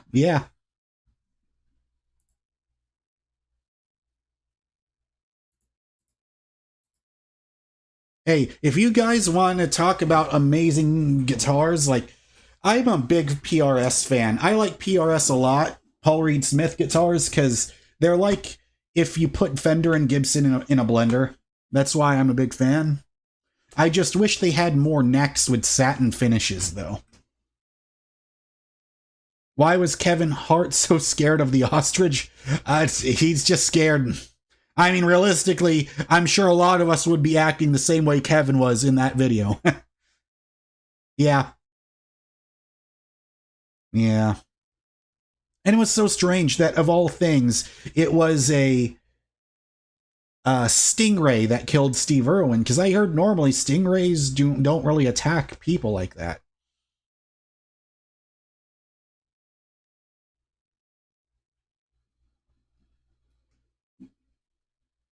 But here's the thing. If you notice, this pick is 1 millimeter. And apparently, and from what I've learned, Eddie Van Halen only played picks that were 0.60 millimeter. And those are way too floppy. And then I was wondering, and I actually saw the Live Without a Net, his guitar solo, which was so incredible. Such an amazing concert film that was. But I understand now. Yuka says, I currently have no knowledge regarding the potential spouse. Yeah, oh my god, I'm so sorry, man. You gotta find a way. You gotta find a way to get out of that, man. You're too young. You are way too young. I mean, shit, I didn't even start, like, wanting to actually go out and just attempt going out to start talking to women, romantically until I was 19. That's how late in the game we're talking about. And you're 18 and your parents are putting you in an arranged marriage? My God. Ugh.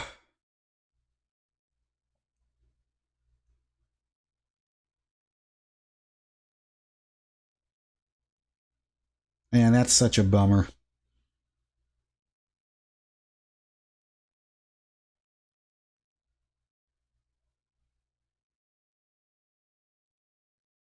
Yeah, Savo Vega says, I love the solid mahogany finish on my PRS, but I swapped the Santana humbuckers with the hot pickups. I like the combined inspiration of the overall body. Like you said, yeah. Because I finally got to try out the Silver Sky, the John Mayer guitar, which is supposed to be like a Strat, like PRS's version of a Strat.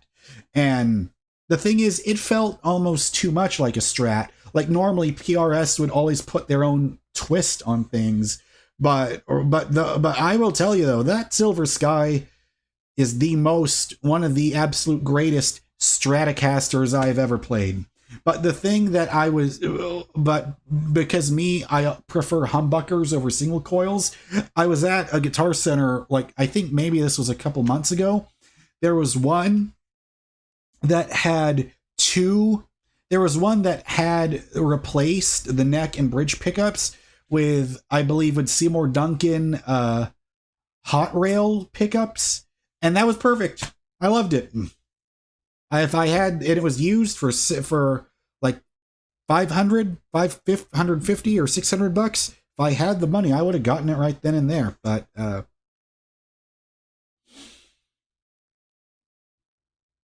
yeah, because I just love satin. Or it's because Charvel is I would say Charvel or Jackson, because they're the same company. They're those are my favorite brands for guitars. And I always loved how smooth those necks were on Charvel and Jackson, and they don't use satin, they just use an oil finish.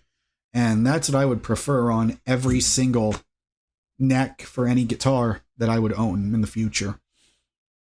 Because once I got used to that, it's damn near impossible to get used to a gloss finish. However, I will say though, the gloss finishes on the PRS necks, they don't really bother me all that much as like something on like a Gibson or a Fender if they had a glossy back of the neck.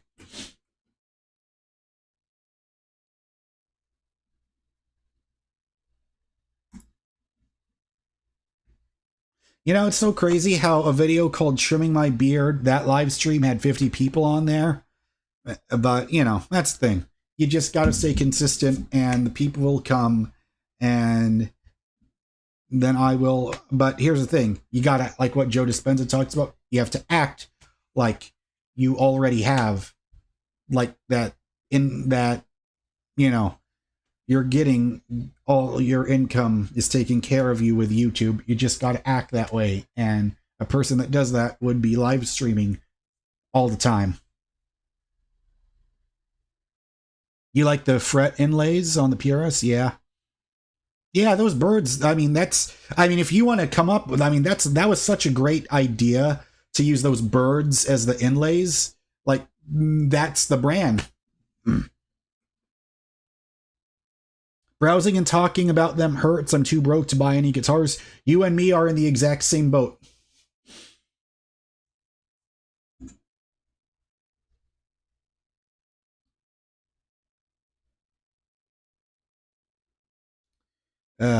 Man. I just want Nutrafol so that my hair can return back to its prime. But $80 per bottle, that's a fucking lot of money. But everything I've seen looks like it's worth it.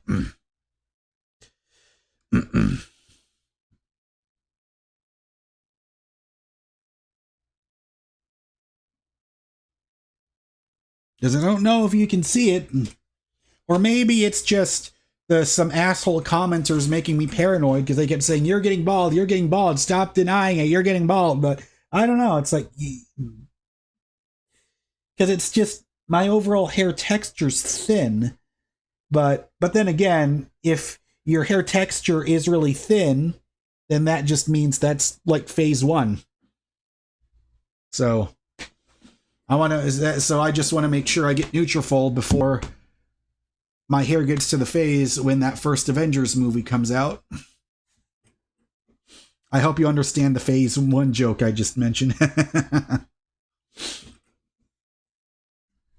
So I got to do something about it sooner than sooner.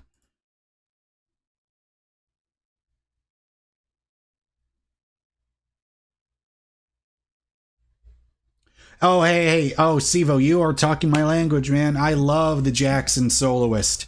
I used to have a Jackson Soloist from the 80s. And like a fucking it. Well, I mean, I wasn't being an idiot because I desperately needed the cash at that time. But I sold it at Sam Ash, and now Sam Ash is gone. So whoever lucky fucker got that one. But the thing is, I got that for cheap because I paid like $1,500 for like, I think it was made in 1987, I think. Very well could have been made in the exact same factory that Dave Mustaine and Marty Friedman's Jackson guitars were made in. I love that guitar so much, and it was heavier than a motherfucker. Solid maple body, a neck through, maple neck. Is just so perfect. It wasn't too thin, wasn't too fat, but the reason why I was able to get it for so cheap was because there was a lot of issues on the electronics, the pickups, so I replaced them with Fishman Fluence pickups. Oh, and I loved it so much. That was probably, yeah, my top 3 favorite guitars I've ever owned.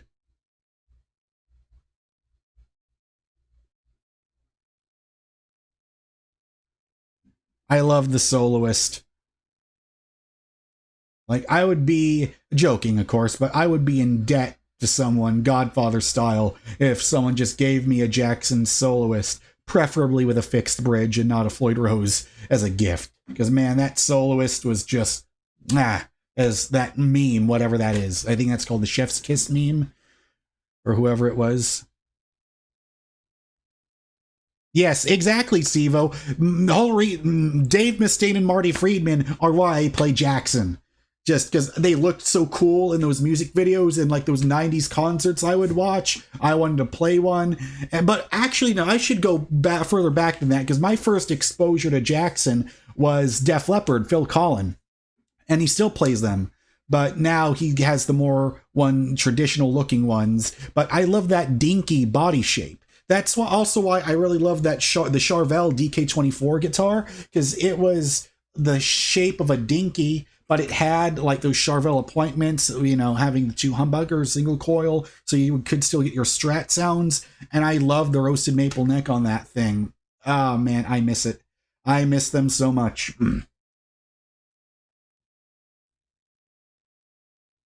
Yeah, because in those days in the 80s, they were making those guitars out of solid maple bodies. which like increased the weight by a good 2 or 3 pounds. Because typically any of those Strat style guitars, they might have been made out of like alder or basswood or swamp ash, and those were in, you know, much lighter woods. But that's the thing, I loved it. Like just lifting that shit up, it made me feel like I was Thor holding Mjolnir. And it hurts now when I see 80s guitars referred to as vintage now, because when I started playing guitars and I started looking up, they were just looked at as like cool used guitars from the 80s. Now they're put in the vintage category because the 80s was 40 years ago, but I still think of the 80s as that cool time because when I started being a fan of Guns N' Roses and Van Halen and Motley Crue and Def Leppard and all of those bands, at that time everything was just that was like only like around 25 years ago when I started looking into them, when I started becoming a big giant major fan.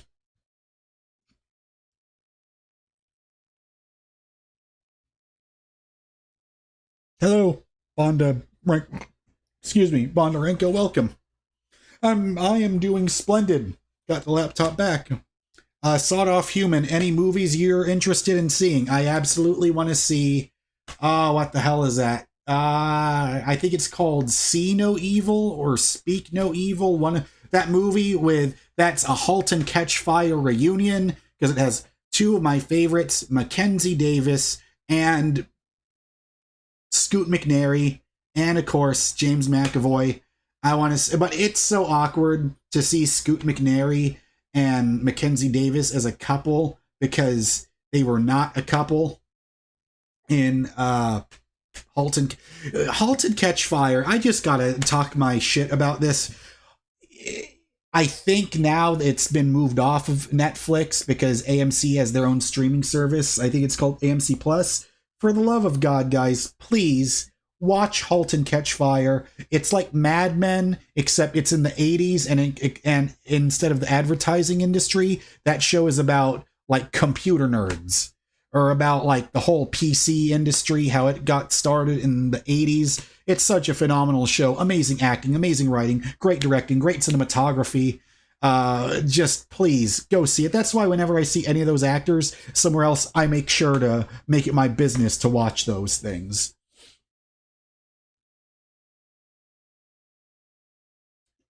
Yuka says, my aspiration in life is to be a fighter pilot for the U.S. Air Force, not a professor. My parents desperately want me to endeavor in fields that are more conventional, like law, medicine. Hey, first of all, wait, Yuka, Yuka, do you live in America?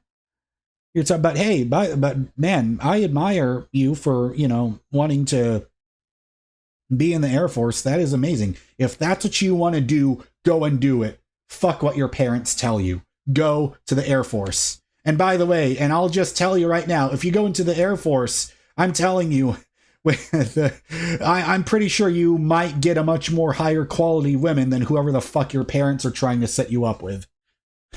But man, the fact that you want to fly planes, you want to be a fighter pilot, that's amazing. Go and do it, man. Go and do it. You are a much braver man than I ever will be.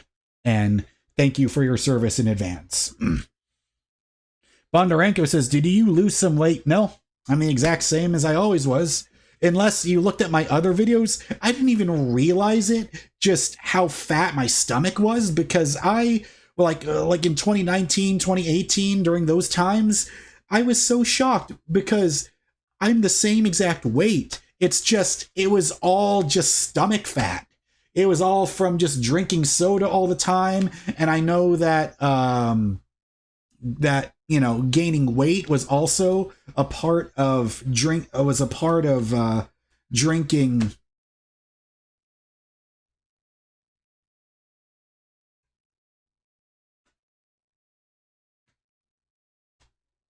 Fuck, I'm sorry, I lost my train of thought. But just drinking, man, oh, come on, brain, work with me here. It's just taking those antidepressants, a lot of them, a big side effect is weight gain. And I haven't looked at my weight because I don't own a scale, but I was always around like 140, 150. And last time I went to the doctor, my weight was like 140, 150. Well, yeah, well, like 150 something. And of course, yet another spam call that I'm going to ignore. Oh, okay, Yuka. So your parents are from Finland, but you're born. Oh, okay. So you are American. Okay, okay. Yeah, because when I look at your name, I was thinking that doesn't sound American, but you tell me you're American. Yeah. Yeah, vegetarian. I'm kind of in the same boat as you because you use the Soda Stream, and I just buy sparkling water, and I just use that to replace soda. And it's so crazy because I stopped, and then all of a sudden, people just said, and when I would talk to people, and I would like say, "Hey, what was your favorite place you went to?" And I would say, "I love Austin, Texas. That's where I want to live." And I would show them my photos, and they'd say, "Hey, did you lose some weight?" And then I said, "Yeah." I would say, "Hey, that girl that you're with in that photo, you look really happy." It's like, "Yeah, I know." It's but anyways, sparkling water. Because now, if I tried to drink like 3 or 4 12-ounce cans of Coca-Cola today, I would probably be in a fucking coma. Unknown Ball Legend says, "Sup, how you doing? I watched one of your vids the other day. It was solid. Thank you. Yeah, Yuka, follow your dreams. You want to be in the Air Force? You want to be a pilot? Do it. Do it. Fuck what your parents tell you. You're 18. You're an adult. You can make your own choices. All right. Oh, wow. One canister makes you 1,000 liters. That is amazing. I didn't even know that about the Soda Stream. Wow. I think I might have to look into that. I didn't even know that. No, Bondarenko. I'm talking about years ago. There's a friend I had, and I fell in love with her, and she didn't, like me the same. I talked about that in that fucking viral video, but there was a friend that I met in that Austin trip, and she's great, but she lives in Canada, but I haven't spoken to her. Like, we would text each other on Facebook. I haven't spoken to her in ages. But if you're watching, hello. Chaser Wave says, "Hey, Jaren, hope you're well. Love the Daredevil shirt. And secondly, love to see you got your laptop back." I know. It's great. Life is good right now. I feel like myself again. Because it's been 7 months with zero access to a computer. 7 months trying to manage everything on this damn phone. But by the way, guys, I don't know if you can see it, but brownie points if you know who that is on my phone, who I got on my lock screen. Bonus points if you guys know who that is. You're seeing a bass. It's a bass player. I actually changed it to this when I became the bass player for Cobra Strike. But anyway, who is that? Who is that?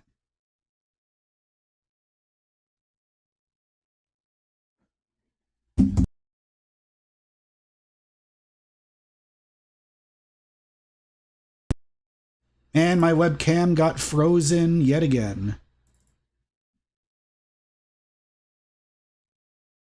Oh yeah, Bondarenko, I am fine. I'm talking about the viral video, the one from fucking 2 years ago when I was a different person. Before the new and improved Jaren that you see before you right now in the present. Let's see, deactivate, activate. There we go. Man, that is so annoying that it does that. Exactly, Yuka. Yeah, exactly. It is good to have female friends. Yes, I have. I mean, yeah, I've got. Well, the one that I talked about, the one that I met in Austin, she lives in Canada right now, which is why I can't see her. But she's got, but she's also a guitar player. She's better than me, and she's a great singer too.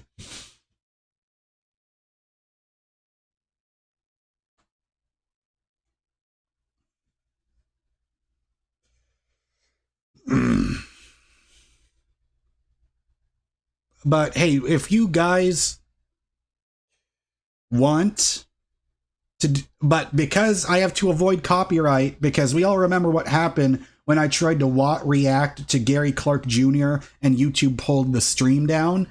So I've learned now reactions are only for YouTube, are only for uploading recorded videos, not for live streaming.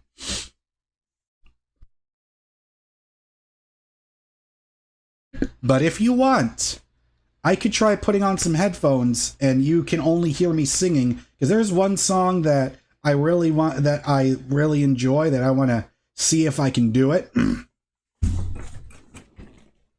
If you guys are willing to put up with me for that. Oh, by the way, these AKG, the AKG K52 headphones, these are great. I got these for a Black Friday deal. I think these are like $50, and I got them on sale for like $30. Or no, sorry, for I think these are $20, which are amazing.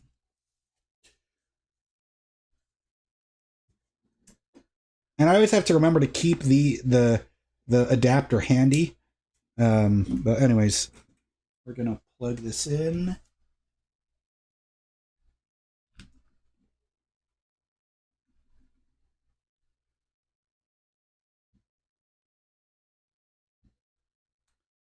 And I'm going to pull up the lyrics for it, and you guys are just going to have to guess what song I'm going to sing. But if you've been following the theme of music today, you might already know it. Let's see here. You're only going to hear me a cappella doing this. Yes, Sevo, you get your brony points. That is Duff McKagan. Duff McKagan, a huge inspiration to me. Love Duff McKagan. He's actually the reason why I started to learn about Galen-Kruger amps, bass amps, and I started to play one of, and I downloaded a trial for the Galen-Kruger bass amp sim software. Oh, it sounds amazing. And by the way, Galen-Kruger, the same amp brand that Flea plays as well. Let me see here. I gotta figure it out. What? Yeah, fuck it. Why not? I know this one. It's kind of relevant. You know what? I'm dedicating this song to the chat. Let's see if you guys know it. But I'm gonna tell you, it's gonna sound rough, but the only way to get there is to actually do it. So I'm gonna make sure I'm gonna stand way back from the mic so I don't distort anything. But you know what? Let me just knock it down a few notches. The input volume. There we go.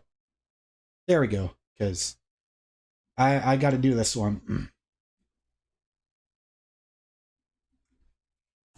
This is what zero vocal training is gonna fucking sound like. Here we go.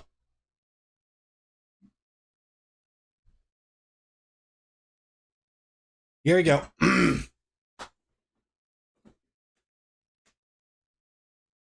If you got your tomatoes, get ready to throw them at me. I really feel like I'm in the studio because I'm not holding a mic. I'm just doing it. Oh, God. Oh, boy. This is going to be embarrassing, but whatever.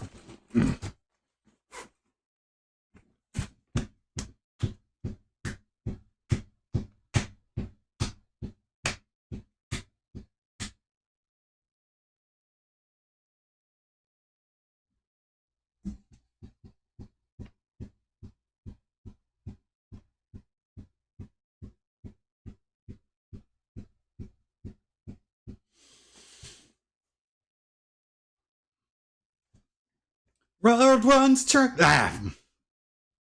Pictures in an empty room. Your love starts falling down.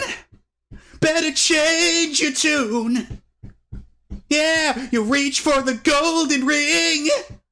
Reach for the sky.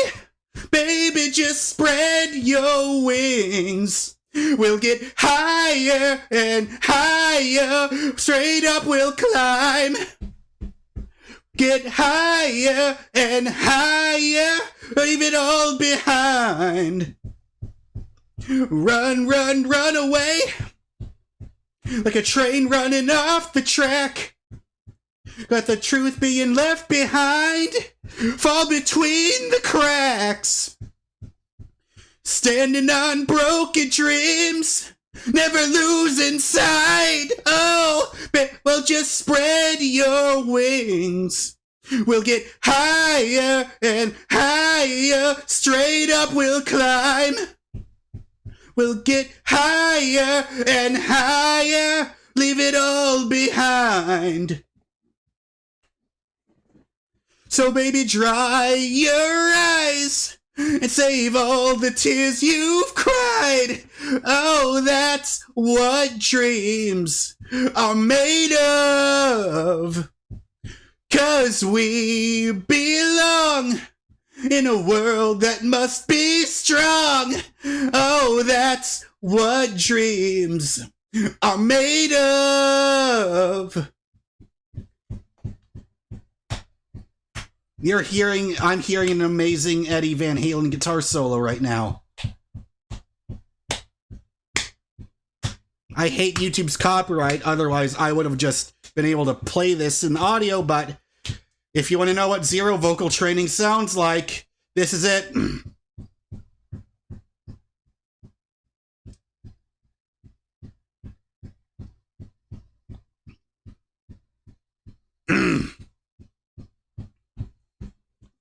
Get higher and higher, straight up we'll climb.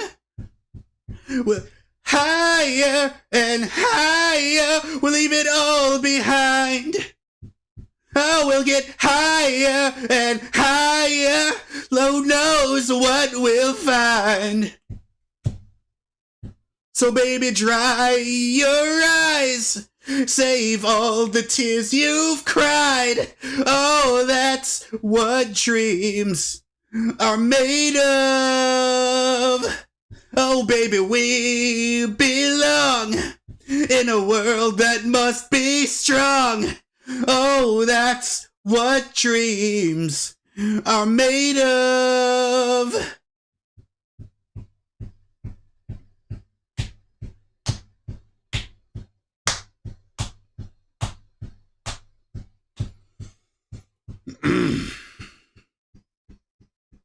And in the end, on dreams we will depend, 'cause that's what love is made of.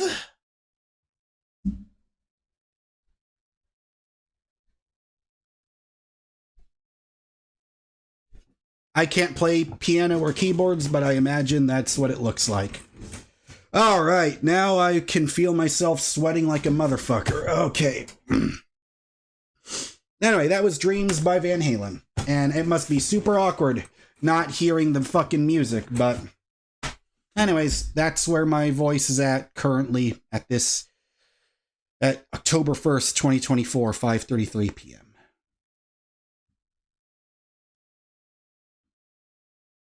Alrighty. All right, am I a shitty singer? I need you guys to be honest.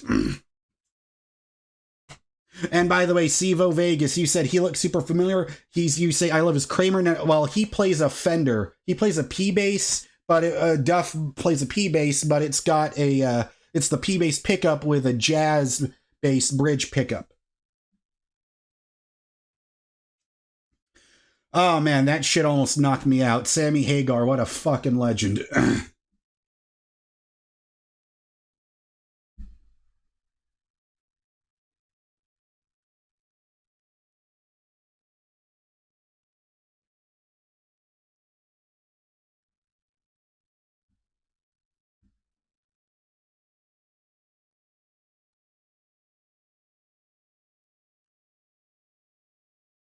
Goodness. You could just said one of the crazy things my parents forced me to do was read and recite the entire dictionary. Okay, okay, Yuka, you've got toxic parents. That's, oh my god, holy shitballs! That was Jesus. The entire dictionary. Recite the entire dictionary. Oh man, I'm so sorry. You know, Malako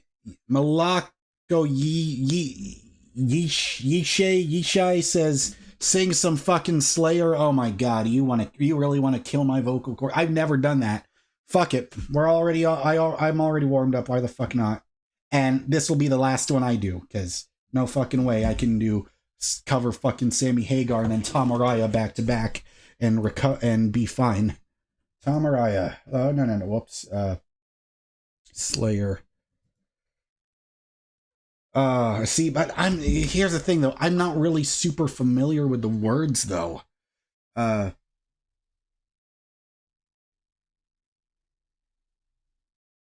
I haven't heard a lot of Slayer in a while.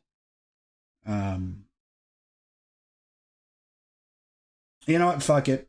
Let's give it the old college try. Fucking South of Heaven. Look at some lyrics.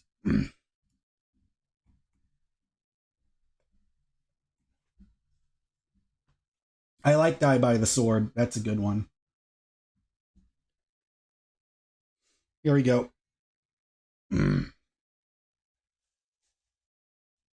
I only know like the intro lyrics.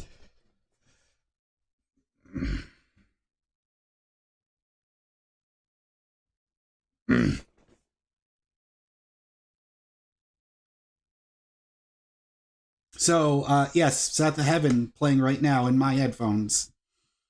This is for you, Malako Yishe. I hope I'm saying your name correctly.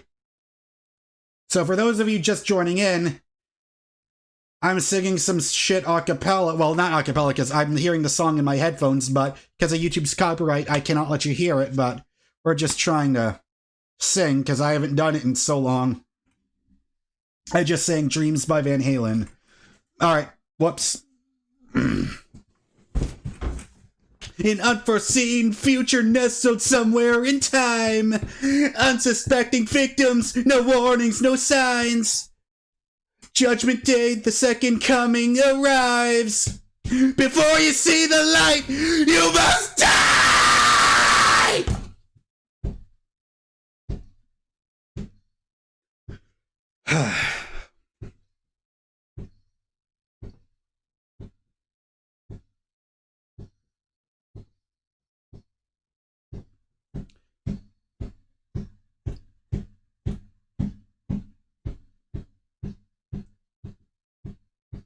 This song is slow enough that I could probably... This is one of the few Slayer songs I could actually play on guitar.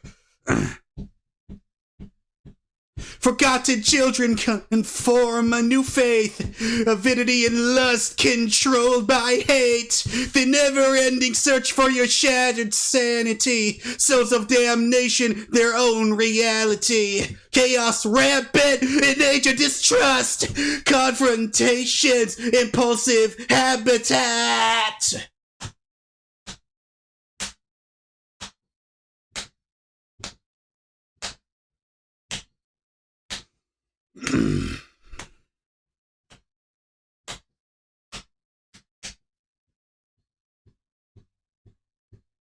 It's so awkward, man. It's like playing WWE without the intro music. Bastard sons be at your cunting daughters, promiscuous mothers with incestuous fathers, ingrate souls condemned for all eternity, obtained by immoral observance, a domineering deity, chaos rampant, an age of distrust, confrontations, impulsive Sabbath, on and on south of heaven, on and on south of heaven. On and on south of heaven! On and on south of heaven!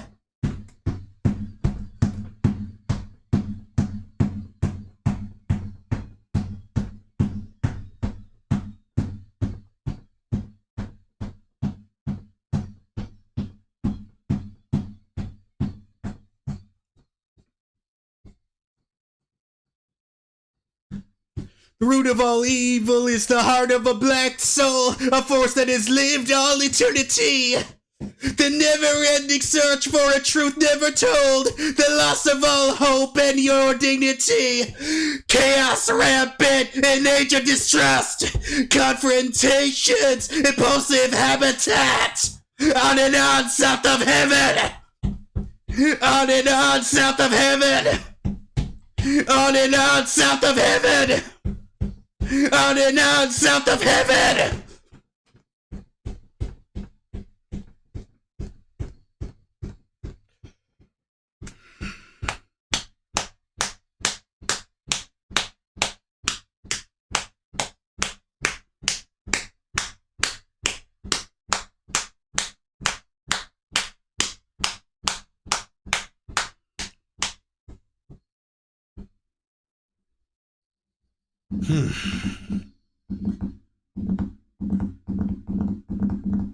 Oh, Jesus Christ. Oh my God, I am so fucking tired. I'm not okay. I need a goddamn break. So that was a request to sing South of Heaven by Slayer. I've never tried to sing a Slayer song before. I didn't even know that that's what the fucking lyrics were. Because I'm always like listening to the guitars when I listen to Slayer, so holy shit.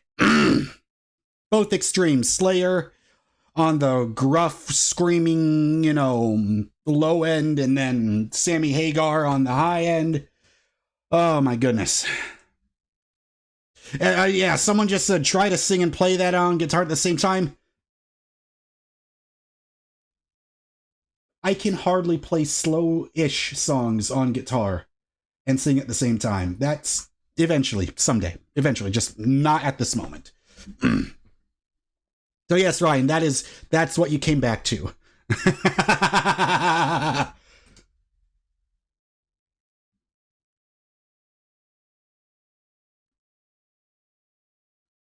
I hope that I wasn't distorting the microphone there. I really hope I wasn't. Because I've got the compressors on the mic, settings and OBS and everything.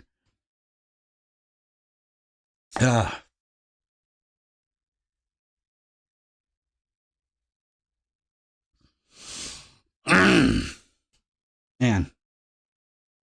I'm gonna grab some water. They wanted me to sing Slayer and Van Halen. That's what you were hearing.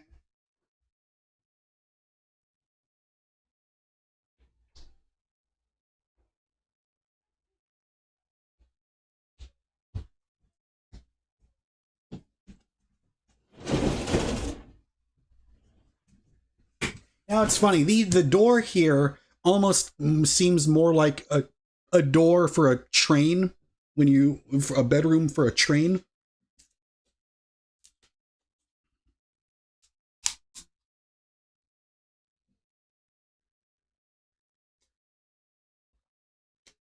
All right. So that was the music segment of this live stream. I hope you guys liked it.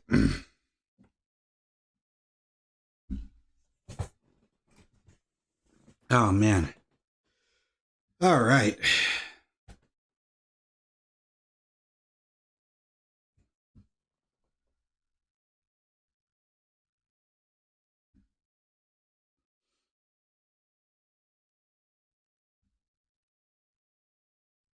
Let me take a look at what the comments were saying.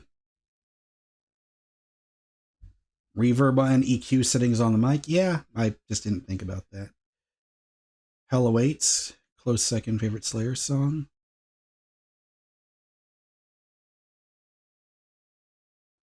Israel Crafts saying, what are your thoughts on Skibbity Toilet? What the fuck is that? Ugh.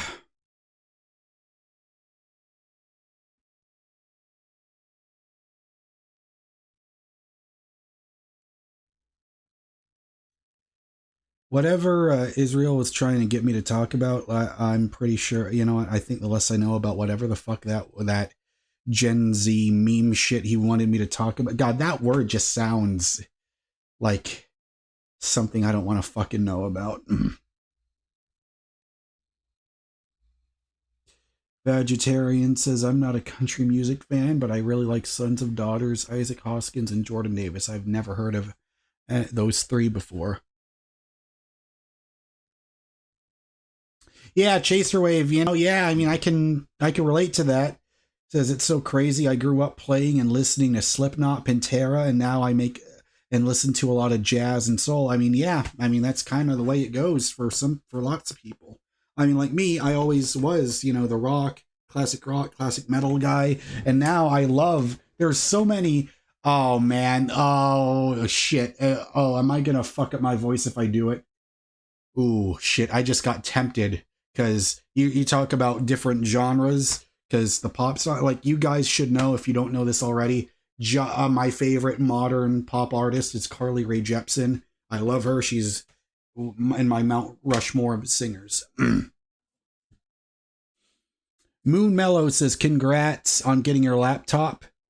All right, Israel Crafts, I don't know what the fuck Skibbity Toilet is. That's the second time you've asked that, and you've already seen me say I don't know what that is, so I'm not going to answer that because I already told you I don't know what the fuck you're talking about.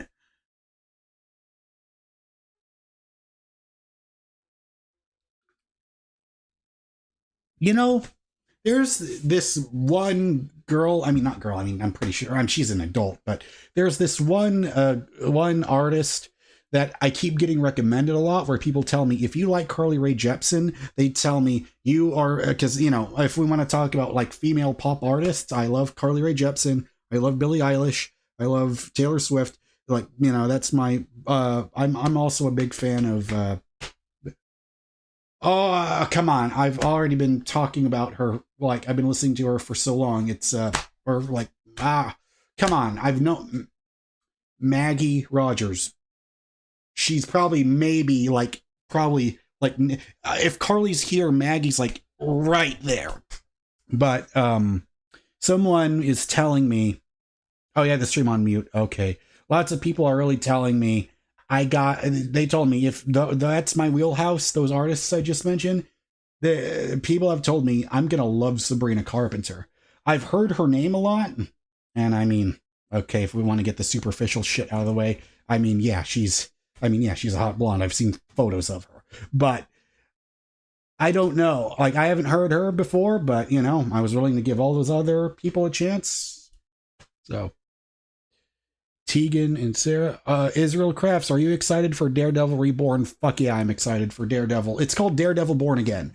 I am so excited because that's named, I'm pretty sure it's not following the actual Born Again graphic novel or storyline, but yeah, I'm so excited because I thought that when it got Daredevil on Netflix got canceled after the third season, just when Bullseye became Bullseye, I thought, oh man, I was wondering when are we going to get that shit back? I just thought that was it. Oh well, very heartbreaking. Then I saw Daredevil in the best episode of She-Hulk when he was a guest on that, and then I got to you know, seeing Matt show up in No Way Home, I got really excited. But then I heard before that Born Again was only going to be, they were only bringing back just Charlie Cox and Vincent D'Onofrio. You know, better them than to be completely recast. But I just, my heart kind of broke a little bit when at first they said it was going to be not a continuation of the Netflix show.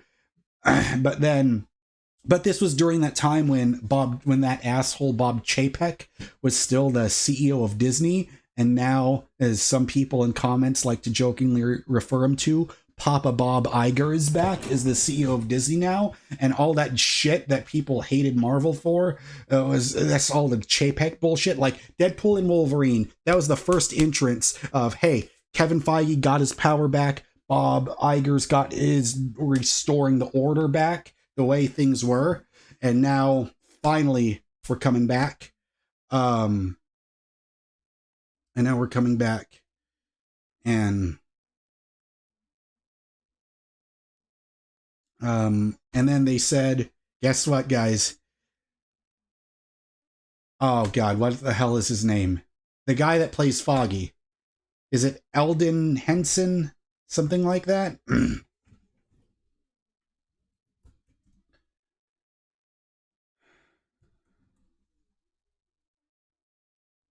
Eldon Henson, I did get his name right. Yeah. He's coming back. So we got Nelson and Murdoch back, and then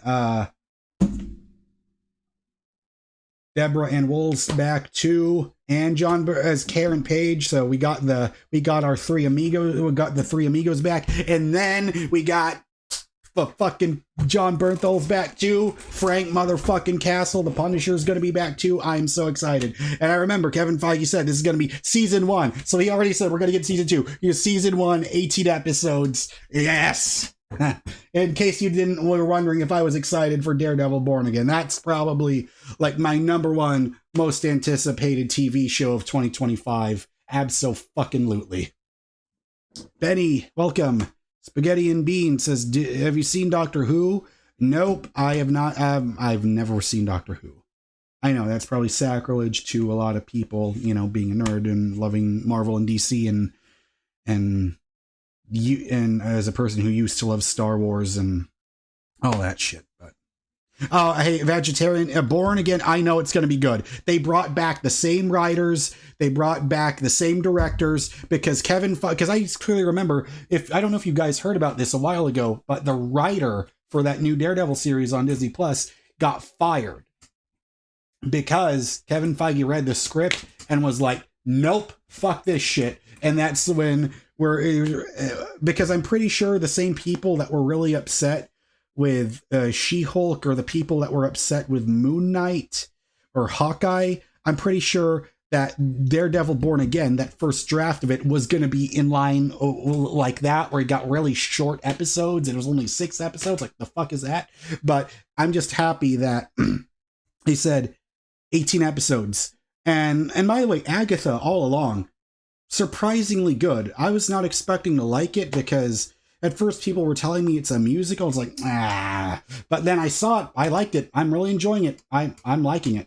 And if you notice, they're under a different banner now, because before all those Marvel TV shows used to say Marvel Studios, now rebranded Marvel Television, because the dumbest shit that happened when Bob Chapek was the CEO of Disney was he wanted movie people to go in there to structure the TV series. And at first we thought it was going to be good, but clearly we could see that hasn't worked. So they got people who are actual showrunners from TV shows to run the fucking TV shows for Marvel. Who would have thunk it? Yeah, Israel says, yeah, they should release that trailer already since it got leaked anyways. Yeah, and guess what? I get to make a reaction to it. Now I got my laptop back. Yeah, as far as you guys can't tell, if you're wondering, am I in a good mood?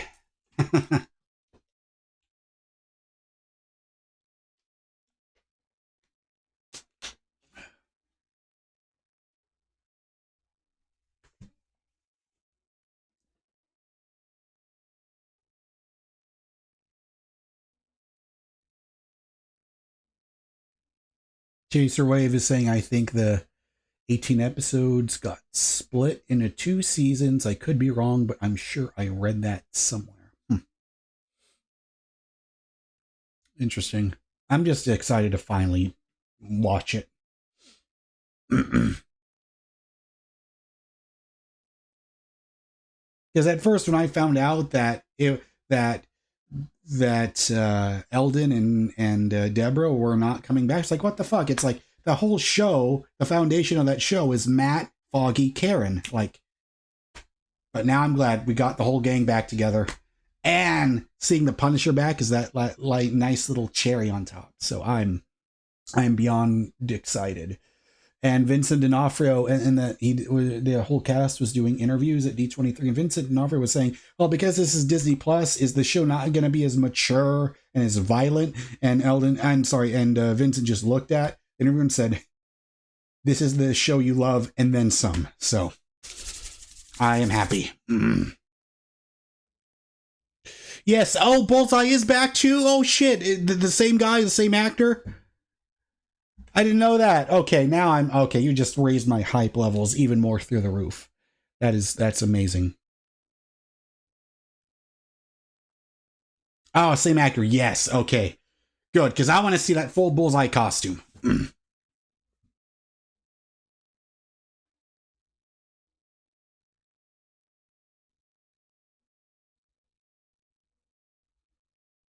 Sid Hearth is asking me Kawhi Leonard or Scottie Pippen. I mean, Scottie. Now, I love Kawhi. I mean, I mean, I mean, they're dirty, so I apologize, but I've got Kawhi shoes. Like, these have been like one of my main shoes to wear. Like his New Balance shoes, I got them like 2 years ago. They've been holding up remarkably well. Like, I am a Kawhi Leonard fan. If you know, you know.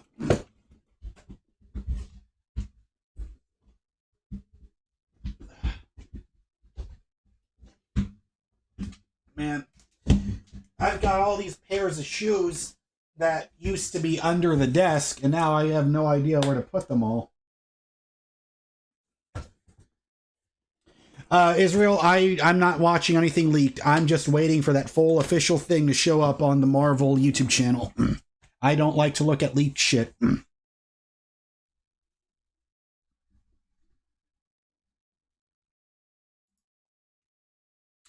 Well, we've got 17 viewers. Excuse me. We have 17 viewers. If I play, because I'm just really in the mood to play, well, because there's no Daredevil game, hopefully someday, but I really just want to play Batman. And I know I shouldn't be asking for permission, but we got 16 viewers. Are all 16 people going to start leaving if I just start playing Batman? You know, let me just set it up anyway, because I haven't even logged into Steam in so long.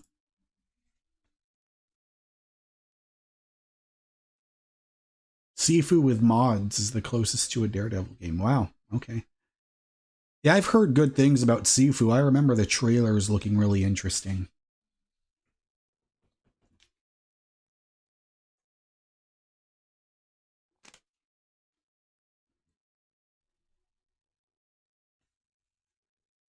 And I heard Troy Baker say, if they make a Daredevil game, he would want to be Daredevil.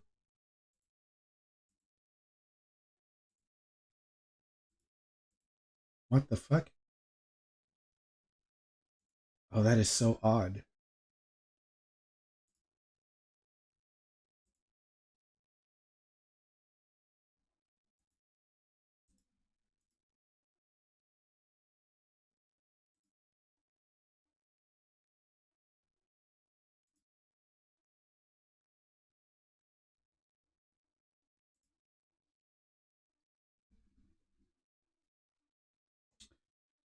There, yeah, I remember hearing about that. Um,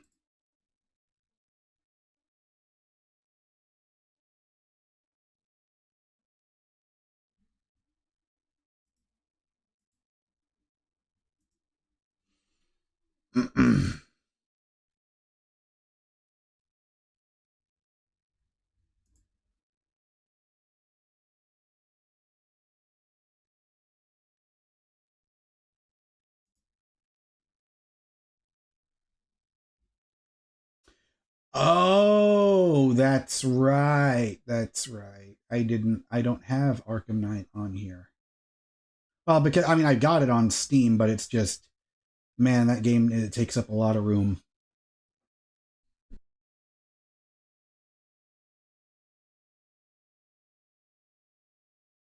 So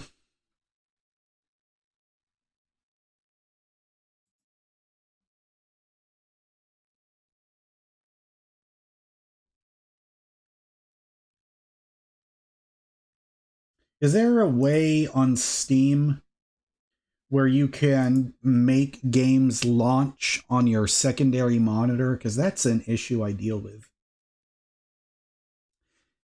A favorite Arkham game? For me, Arkham Knight. I just love Arkham Knight. That's a fucking masterpiece. And it's such a shame that Rocksteady decided to make an S-word squad game that nobody asked for. But it's not the fact that it's an S-word squad game. It's the fact that they just tried to make it a fucking Destiny clone. That's like the most shameful thing about it. And now Rockstar has major layoffs. A lot of those creative team that made the Arkham trilogy are not there anymore. And I've heard rumors that they're going to make another Batman game again. And, you know, you could have just done that instead of that bullshit online only fucking Kill the Justice League game. You could have just But anyways, whatever.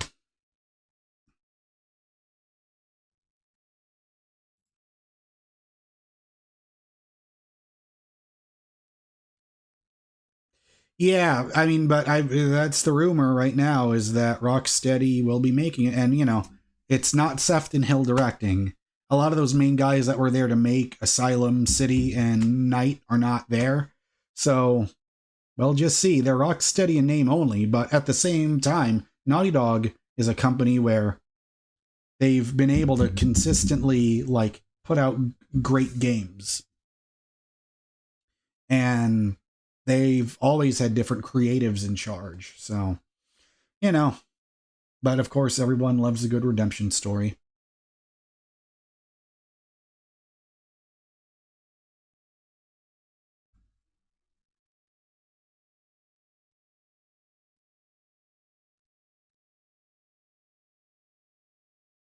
I love how when you look at community content for Arkham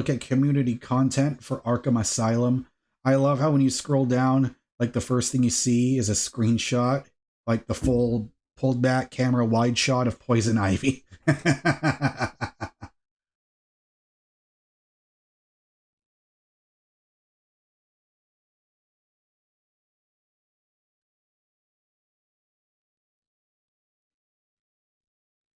Yeah, you say Arkham Asylum is your favorite? Yeah. I mean, they're all fantastic. Yeah, I do also want a new approach because it's not even the same team. It's that's going to be doing it. So, yeah, just come up with something new, and for the love of God, single player offline. Siddharth, I'm not even gonna read that out loud, but I'm pretty sure it's obvious who would win in that one-on-one game.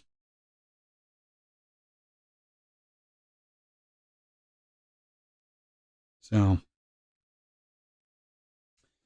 oh yeah, here's the other great thing about having this laptop back. Oh, yep.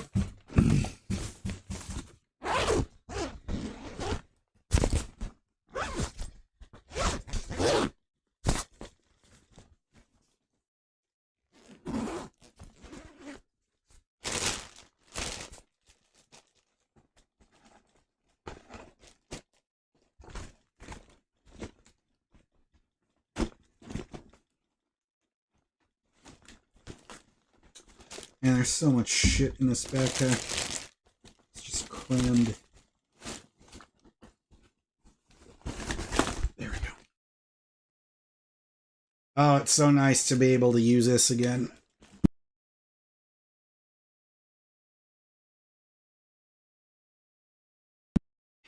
Next phase, getting the PS5 back, and then getting the, getting my PS5, my guitar back is the next step, but I'm just happy to be doing this at all, and of course, the goddamn webcam. Again, why? Is it deactivate? Wait 5 seconds. And then hit activate. Deactivate. Ah, god damn it. Now I have to unplug and plug that back in. Alex says, would you go to the moon if NASA hired you?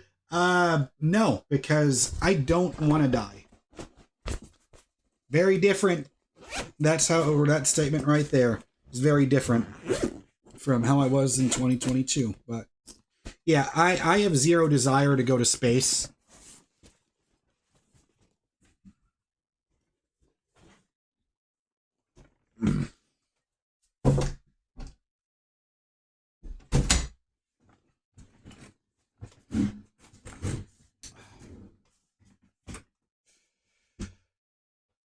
Let's see.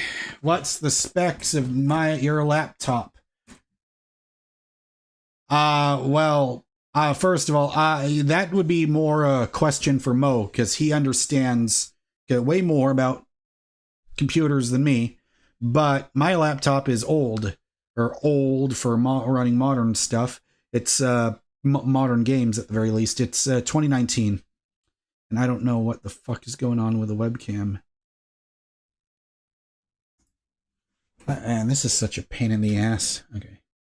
Unplug it. Plug it back in.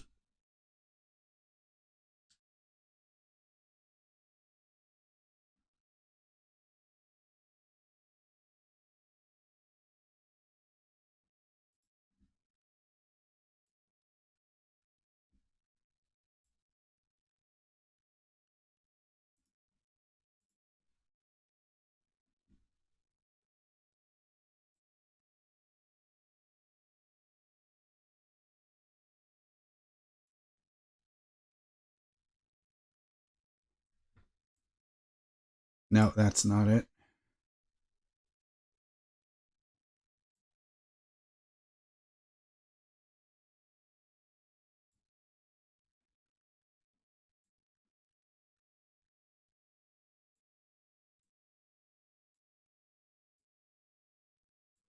All right.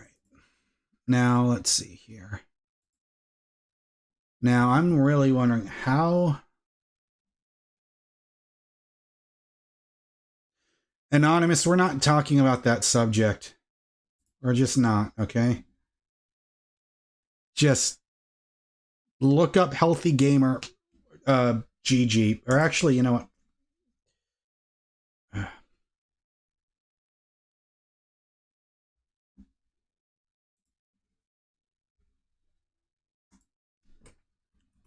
You see where I'm going? Go here. Watch.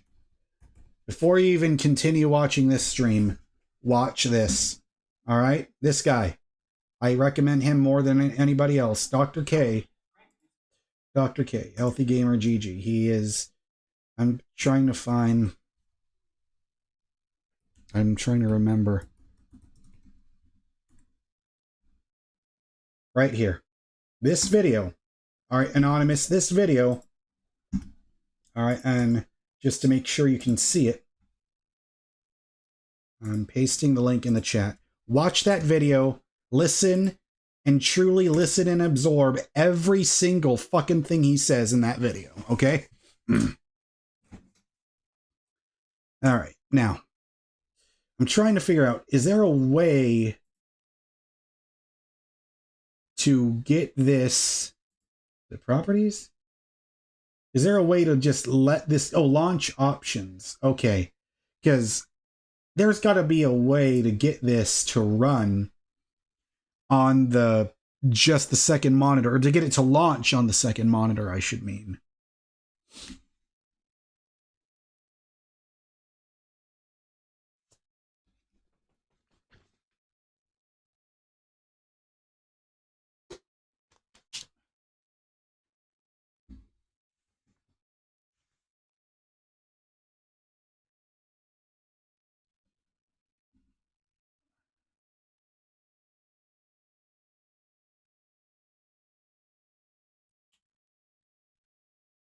Does anyone know that? How to do that? How to launch games on the second monitor? Now, Dandon, I'm still here. I'm still here. You might know. I don't know. Dandon, do you know how to launch games? How to get Steam games to launch on your secondary monitor?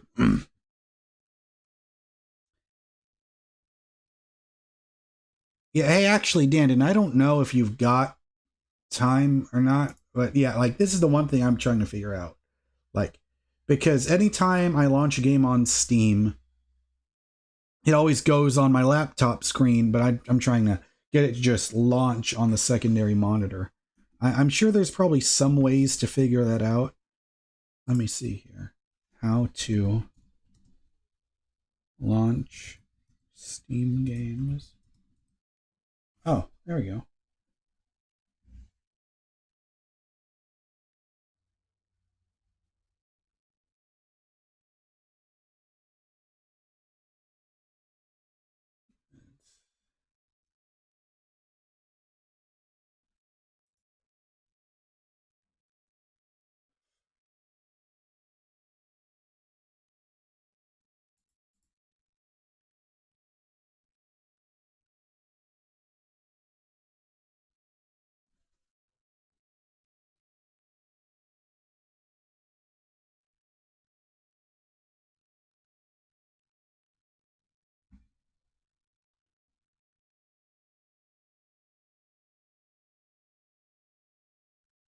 Yeah, I know it's game settings, but if there's just a way when I could just press launch game and it just starts up on here.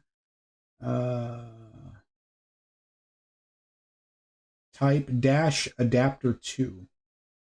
Huh. Okay, I'll try that out.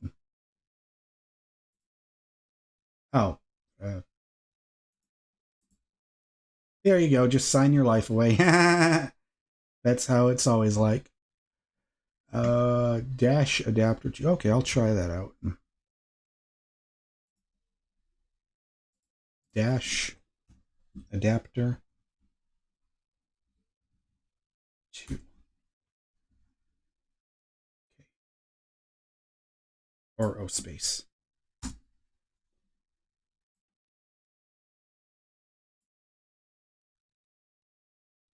I'll just try that out.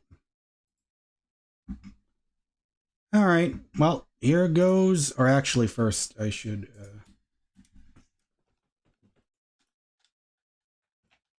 And you know, I should be recording videos too while I do this. So that way, you know, I could just hit the upload and upload this as the beginning of a series playthrough, which will be very fun because I have not played this in so long. Yeah, I'll just plug that controller. And this Xbox One controller I got is like from Power A. It's for third-party controllers. It's really good. Oh yeah, of course. I need to plug in my headphones here.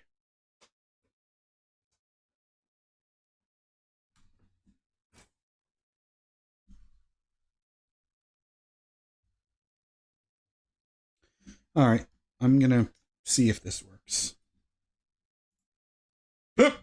Excuse me.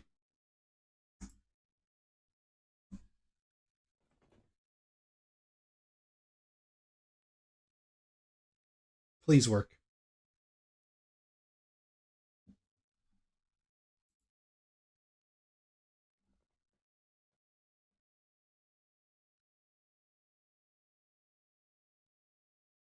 Wow, this game is at the time when the card is the 9800 GTX Plus 2009.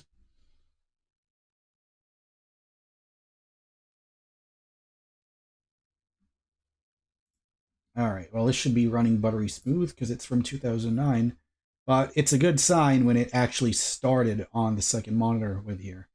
So I'm gonna press play.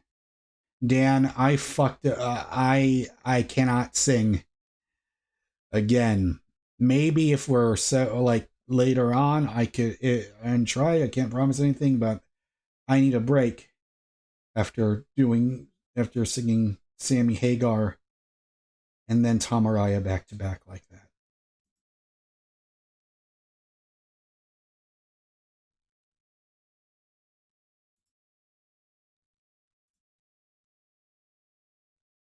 God damn it.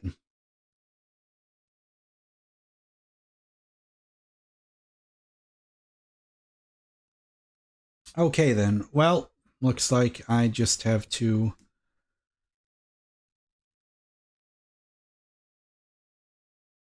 looks like I gotta just move it over.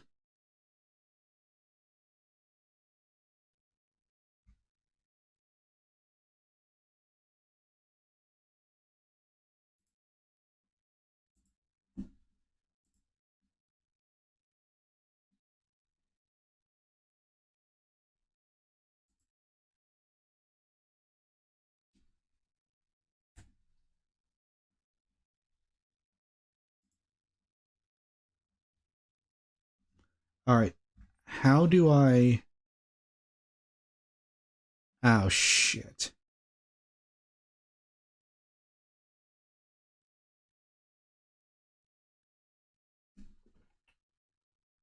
Alt-tab. All right. Well, it is... Right now, it's running on the... Oh, man. Is there really no way to do it? Come on now. How to run. Let's see here. How to run Batman Arkham Asylum. 1 second. Monitor.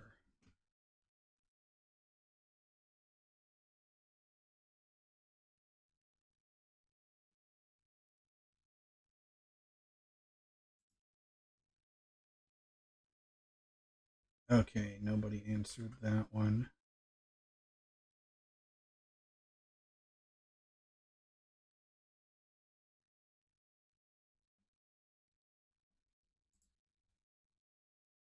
Shift plus Windows key and then use the arrow key. Okay, Shift plus Windows.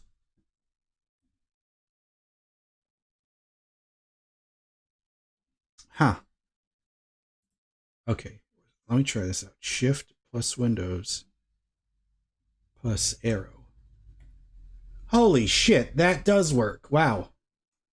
Thanks, Dandon.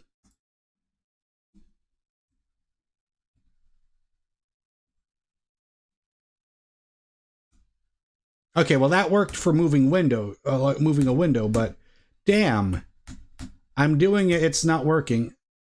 Shit.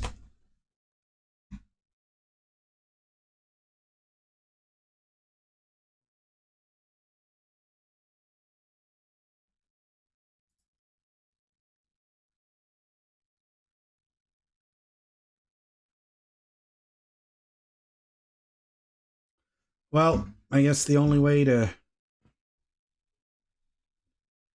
I just have to move this over then. Oh well, hey, I'm just glad it worked.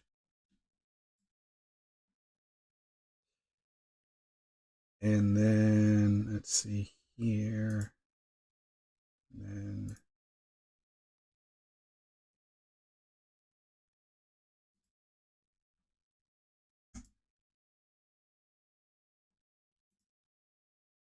see here.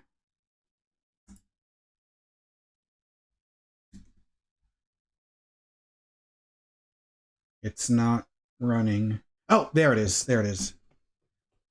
And then we want to move. Ah, man, but you still need to use Alt-Tab. Okay, Alt-Tab. So then we're going to go to here, move that up. All right. Man, I haven't played this game in 4 years.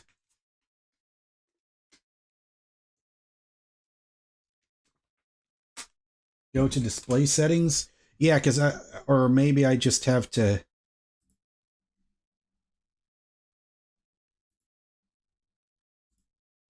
exit desktop. Okay. Because normally what I would do here is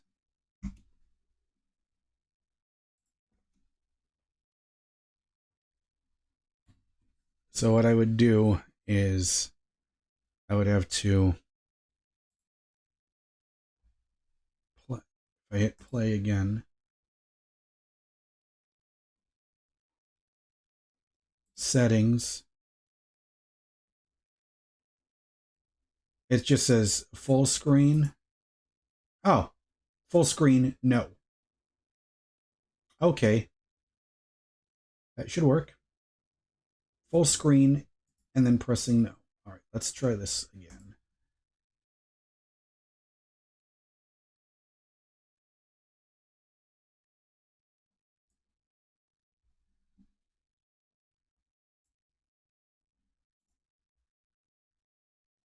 We did it. We did it. That's as good as it's going to get.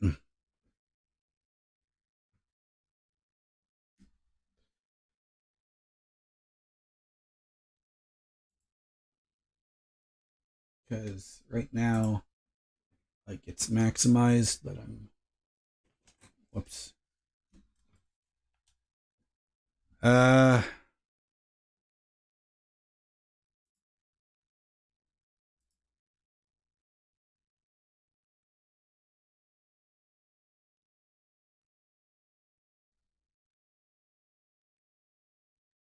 Oh, yes, I agree. Chaser Wave, what a game this is.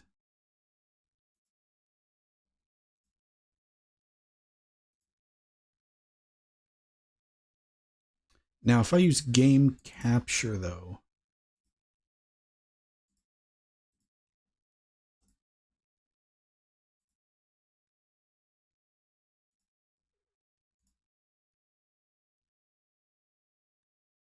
Okay.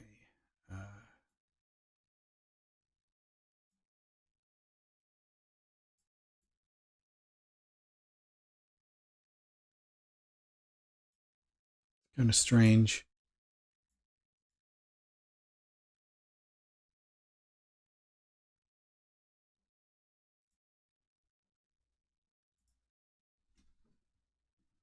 Control F, fit to screen.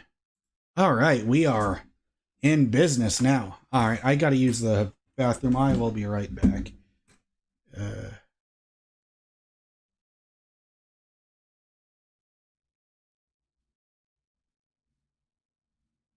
right.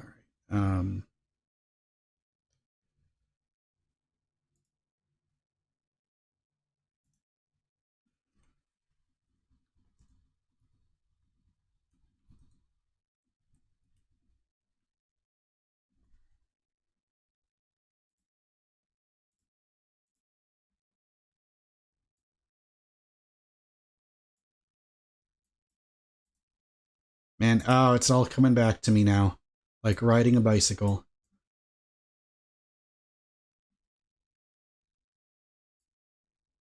All right, guys, I'll be back.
All right.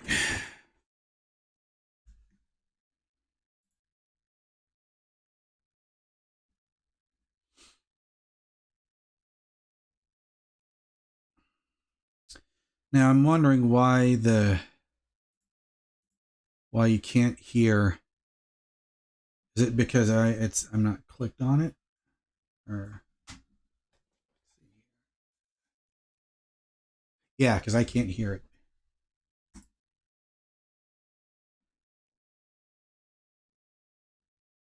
Oh, that is so strange.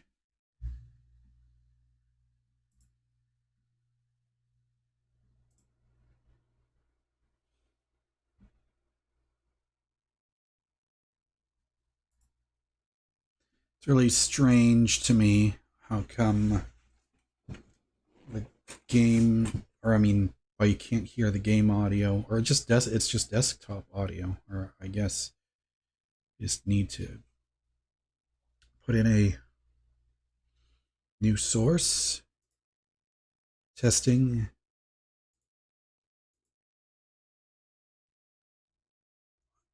audio output capture. Uh,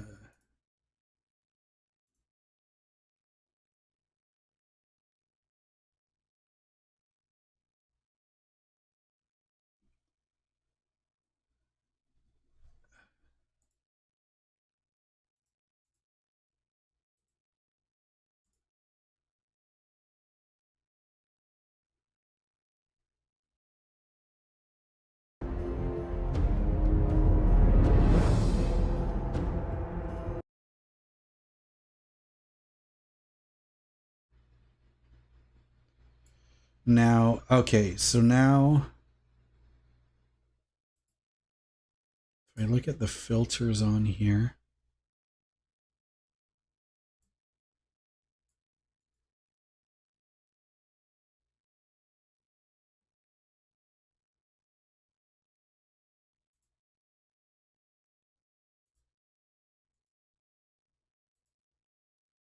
I'm going to take the copy part. All right, Chaser Wave, thanks for watching. And I just noticed the damn stream isn't working either.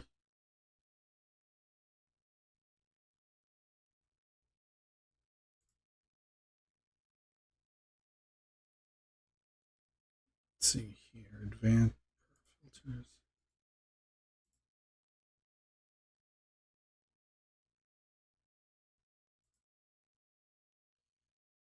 I go to here, filters.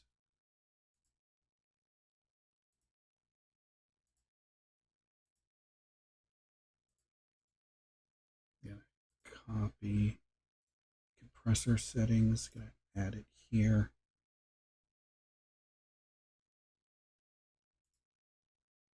Oh wow, that was so much simpler. Okay, hang on. If I go here, click on copy filters, paste filters. There we go. Now hopefully that will help out the audio for the game. Yeah, the webcam is glitched here. Yeah, man, that's gonna become a problem.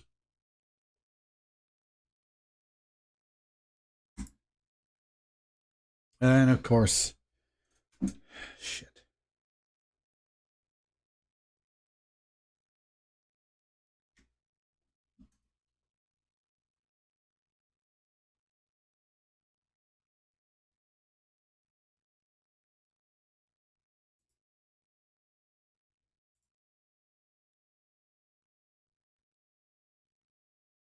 All right. So, webcam.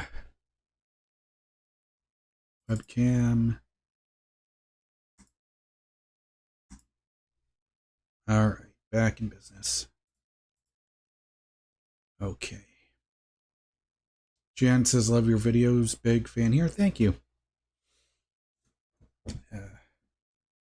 Is there a way to like just zoom in on me?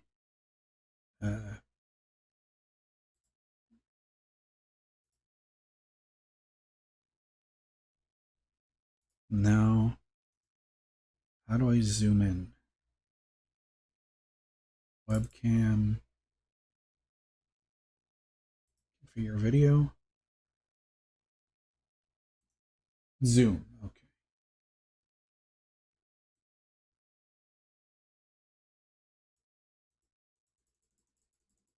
I'm just going to try that out.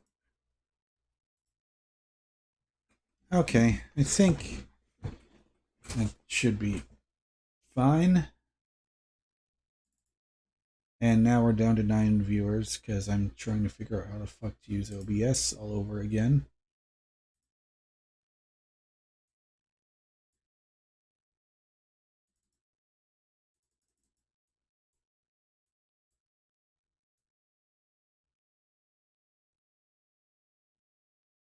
Okay, there's only 2 settings on there. All right. Well, anyway, let's man, it's been a while since I've played a video game, so this is gonna be fun.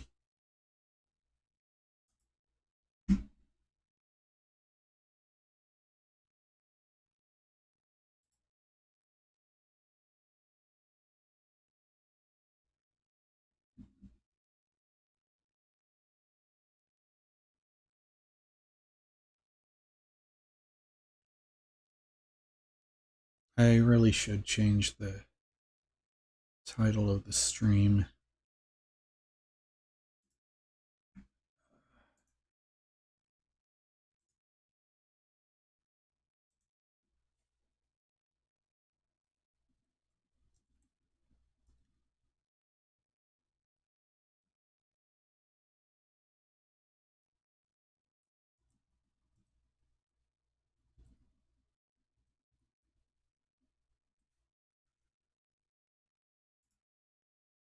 Oh, whoops. I almost forgot to. Let's see here. So go to category. And then title. Save. There we go.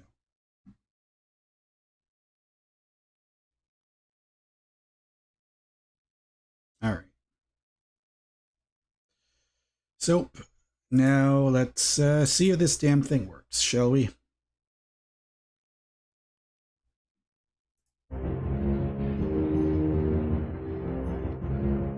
Testing microphone. Let's see here. Let's go there. Okay.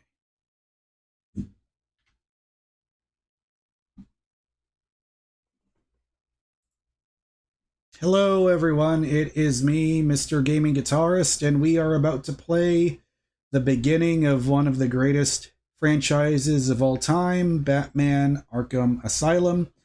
As you can see, I haven't played this in 4 years, but I've been reading a lot of Batman comics, or not comics, but I've been reading comic books in general again.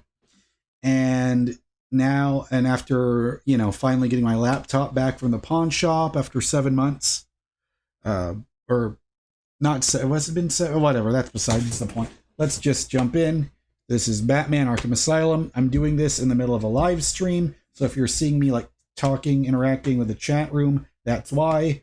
So here we go.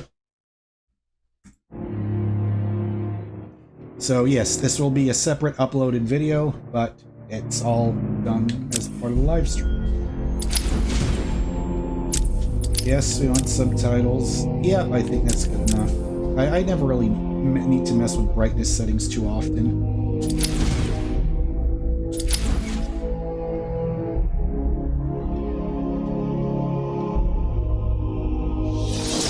Here we go.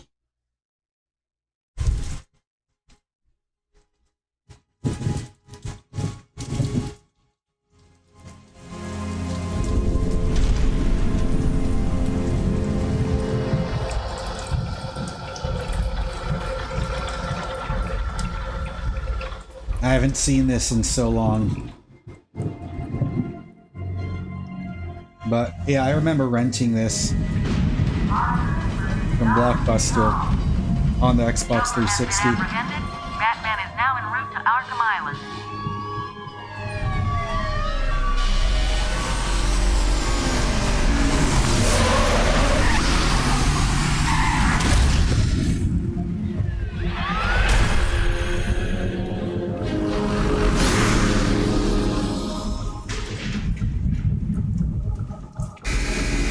This is perfect for October. Stand back, fool, I've got a bomb!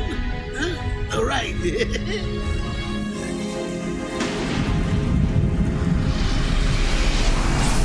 So you guys in the chat, let me know if it's too loud or... Because I added a compressor, like all the same compression settings I have on my microphone, I added to the game. So hopefully that helps.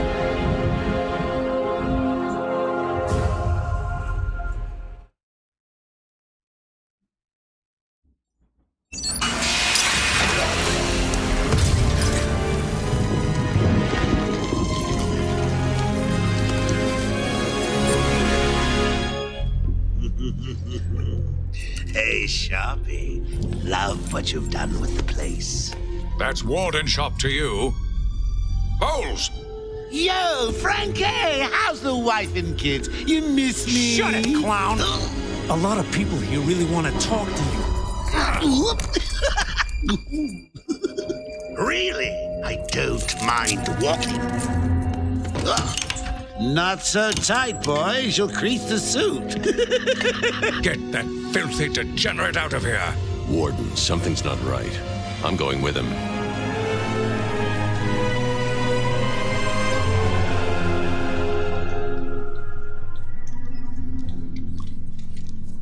Is Commissioner Gordon here? Yes, sir. He's waiting for you down at patient handover. He got here just before you did. Sharpie This intro is so good. Hey, Sharpie, you getting my good side? Ah, but heck, they're all good, aren't they? I won't have securely lost way this time. Look at all this new security. How's the guy supposed to break out of here? New patient in the intensive treatment lobby.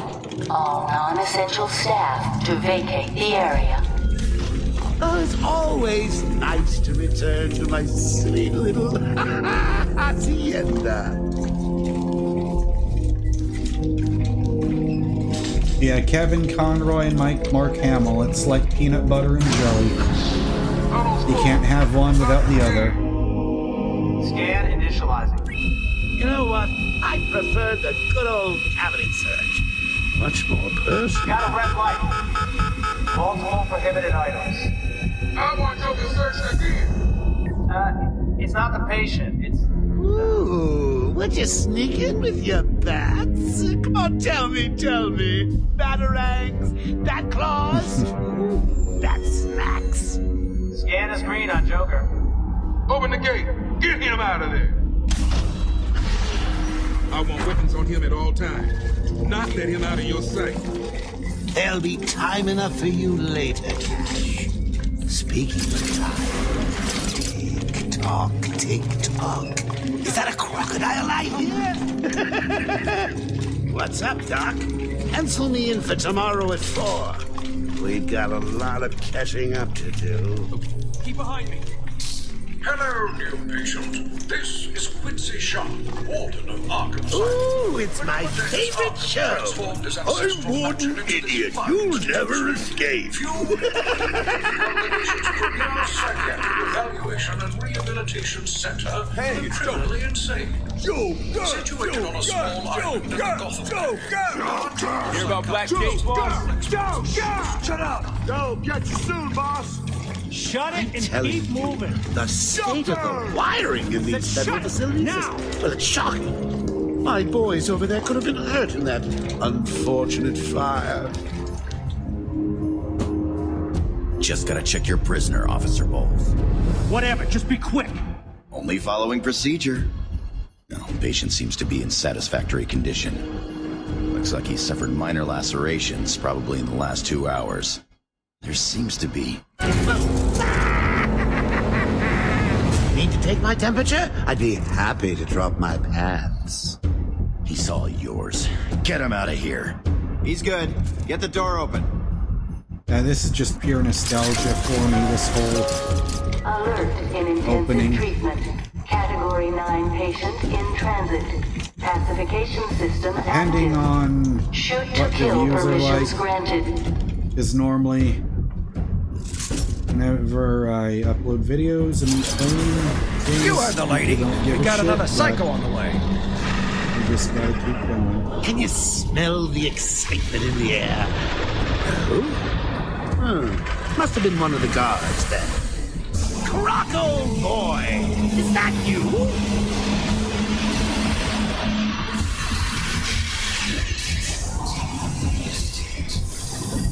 Get ready. Keep your weapons trained on it at all times.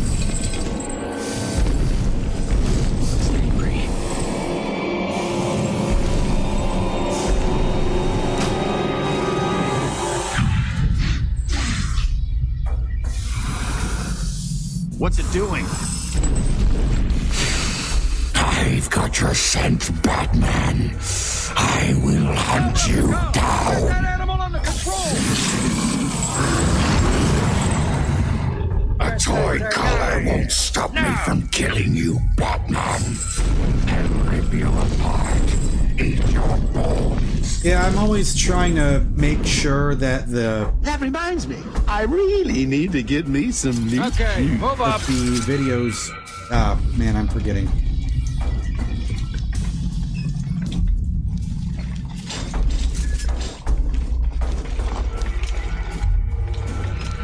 Hold tight! How come they let Batman pass you? Whee! Great night for a party! Every time I try to move the camera, I try to Night is young, do it like an lads. E3 demo. I still have a trick or two up my sleeve. I mean, don't you think it's a little bit funny how a fire at Blackgate caused hundreds of my crew to be moved here? I thought I told you to stay quiet. Oh, Frankie, you really should learn to keep that fat mouth of yours shut. It'll get you into trouble. Tell me something. You've never let me catch you this easily.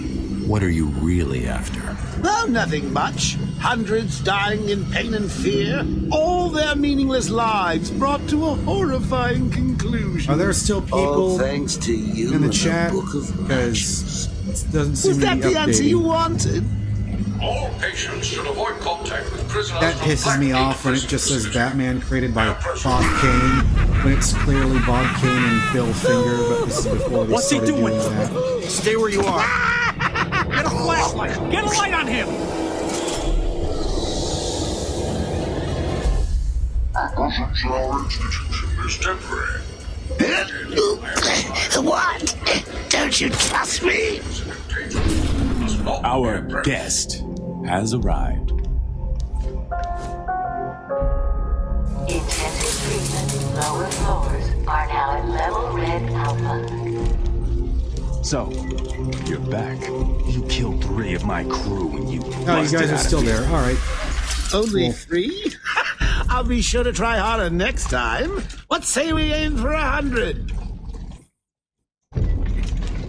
Pretty much 2021 is when all the new games end.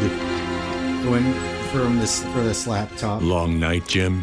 Joker invades City Hall and holds the mayor hostage, leaving it to me to juggle SWAT teams, the media, and you. Yeah, it's been a hell of a night. Hopefully the last one we'll ever have with him. Yeah, right. Hold it there. Sorry, Batman. Arkham staff only. I assure you, if anyone's qualified, it's... Listen, I appreciate the assistance, but he'll unsettle the more violent inmates. I think he's talking about you, Bats. Don't be a stranger. You're always welcome here. Gotta say, it's good to be back. Yeah, it's You just okay? He surrendered. usually I almost like to without a stay fight. quiet during the cutscenes. I don't like it. At least he's back where he belongs. Yeah, it still kind of sucks that he didn't go in there with them. Joker's loose. Alert the warden.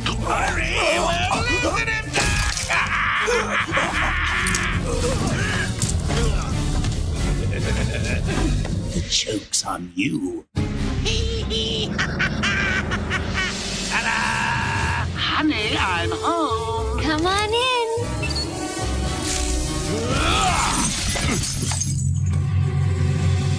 Welcome to the madhouse, Batman. I set a trap, and you sprang it gloriously.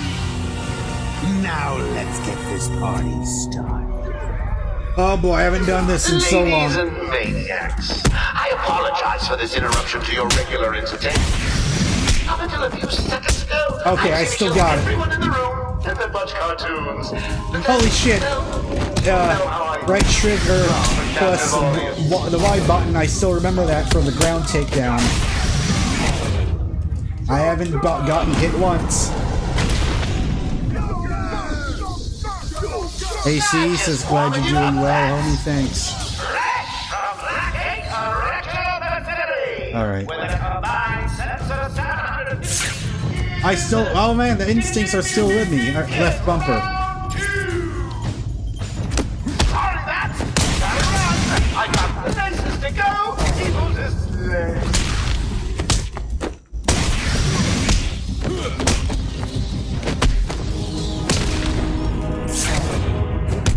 Oh, whoops. There we go. I didn't get hit once. Alright. Jammed. We're stuck in here. Joker's in full Oh man, 2009. I'll find a way out. Gordon, try and contact the warden. Let him know what's happened.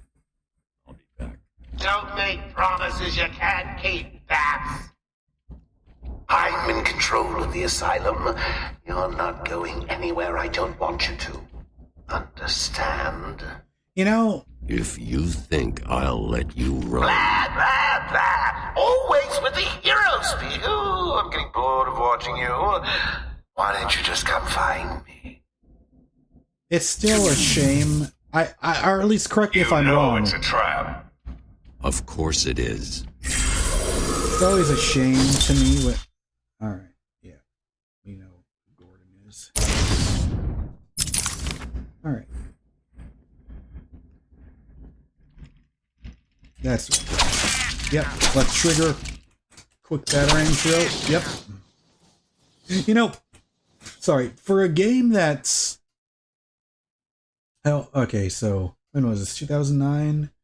2024? So, 9... For a... Jesus, 15 years.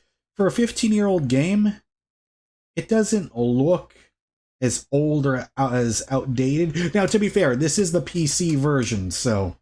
The Game of the Year version, so... I don't know what differences the Game of the Year version on Steam has. And I did see that the copyright said 2013 for this when it started, but still, like, it looks damn good for 15 years old. AC, it feels amazing to get my stuff back. Everywhere that madman goes, death is sure to follow. Rest in peace, Take their medication at the Kevin prescribed Conroy. times each and every day. I miss him so much. Level B3. Level B2. In level B8. Security breach in level B1. Just the mere fact that I'm doing this. Warning.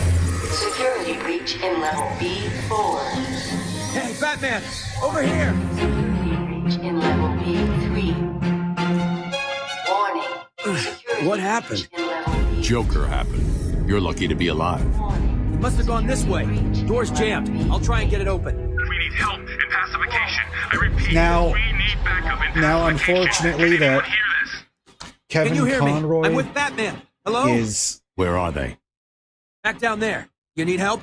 No. I work better alone. I work better alone. Yes. Franklin, can you hear me? If you can, help's on the way.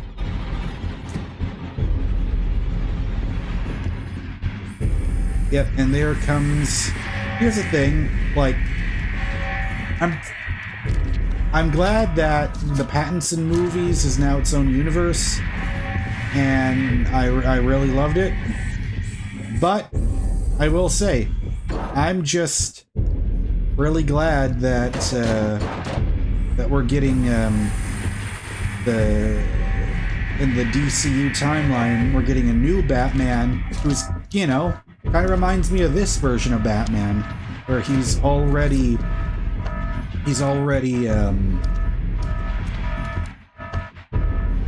older, already established, already has a Robin at this point. So I'm glad that we're going to be starting from there, bringing in Damian Wayne in that movie, which, you know, can be called Brave and the Bold, but yeah. So I'm just hoping that the James Gunn version of Batman, or I shouldn't say his version because he's not writing or directing it, but I'm just looking forward to whoever is doing it, that we get an established, unrealistic, like, let's embrace the fantastical elements of Batman. Like, let's have this big ass Killer Croc. You know, let's have Mr. Freeze. Let's have the... Oh, man, you see, here's the thing. I always get lost in video games. Does detective mode show me where to go? Where the grate was? I knew there was like an air vent. Man, this is what always slows stuff down for me.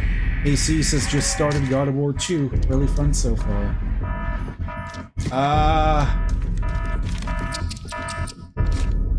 Oracle, can you hear me?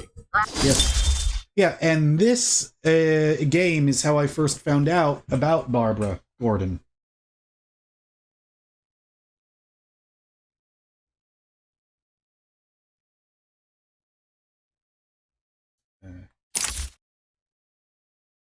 Interestingly, it doesn't say their ages. I thought it would.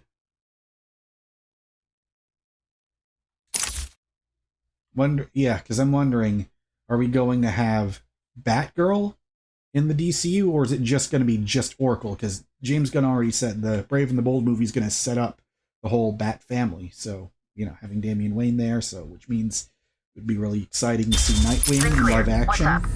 Joker's escaped custody. He's running free in Arkham. Do you need anything? Is my dad still there? Commissioner Gordon is safe. Joker's not far ahead. I'll stay in contact. So, fun fact, the actress that voices Barbara Gordon here, voices Oracle, same person who did the voice of Ashley in Mass Effect. Thank God. It's Zaz. He's got Mike. He's strapped in the chair. Zaz has totally lost it. Wait here. You can't. He'll kill Mike if he sees anyone trying to get close. He won't see me.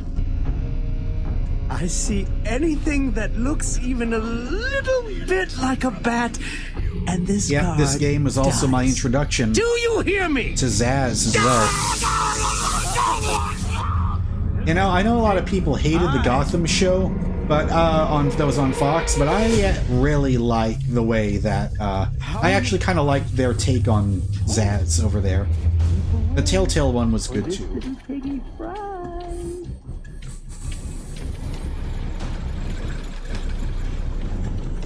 I remember this one. Zaz has got my buddy. He's gonna fry him. Do something, please.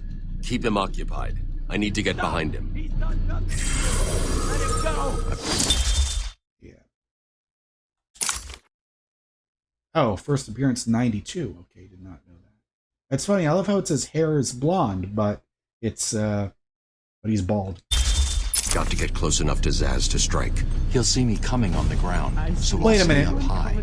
Wasn't And Zaz... he dies. You know what? I don't know if this is true or not. Was he in the Birds of Prey movie? I can't really remember that.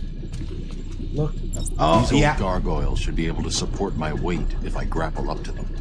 There's all... I loved how this game just... How it slowly introduces the mechanics. It's so good.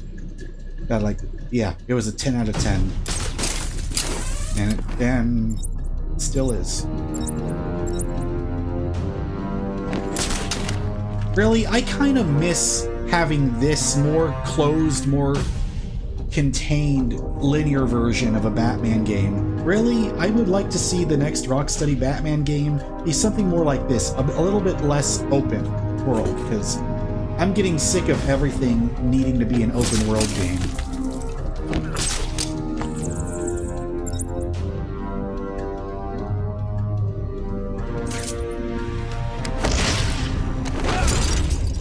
Zaz is down, but not for long. Got to get deeper. Someone put this animal back in his cell. All right. Can you hear me? Is this thing on? Oh, hiya, B-Man. Harley Quinn here. How do you like my new uniform? Pretty hot, huh? Oh, I got something to show you. 1 second, B-Man. And yeah, I just remembered Arlene Sorkin passed away too. I'm now subbing for the old man. Old Sharp has never been happier. In case you ain't figured it out, today is the Joker's big homecoming, and you're the guest of honor. You have one chance to surrender, Quinn. Tempting, Beth. So, but no dice. Now if the there's inmates are running the any asylum. Well, technically, New the Yorkers Joker's in the firm chat, shipped in from Blackgate, but you get the idea. what Bye-bye borough? for now. What borough does it sound like Harley is from?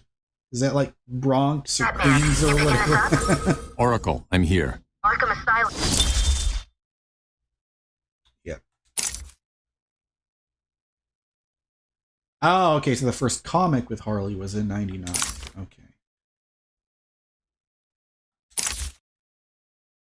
Just vanished off the network. He's in control of the security system. He's probably isolated it from the grid. That's not all he's done. All police feeds are reporting he's placed bombs all over Gotham. Says he'll detonate them if anyone sets foot on Arkham Island. It's being suppressed at the moment, but the story will break any time now. He's lying. It's just a diversion to keep people away. How do you know? I know him. The room's locked down. I can't open the gate. I'm trapped in here. Yep. Try the radio. Control should be able to It's shut down always the ridiculous how Harley you thinks she has me trapped in tear this them chamber. open. She never was very bright. Get out. Batman's found a way out. Batman, I'm patching you into the guard radio feed. Steve, more Blackgate prisoners. By the boiler. Who's that behind them? Oh my god, it's Joker. He's free! How'd he break out? Oh, Sorry, yeah. feed's down. Comms are up and down like crazy. It's not good. I'll keep trying.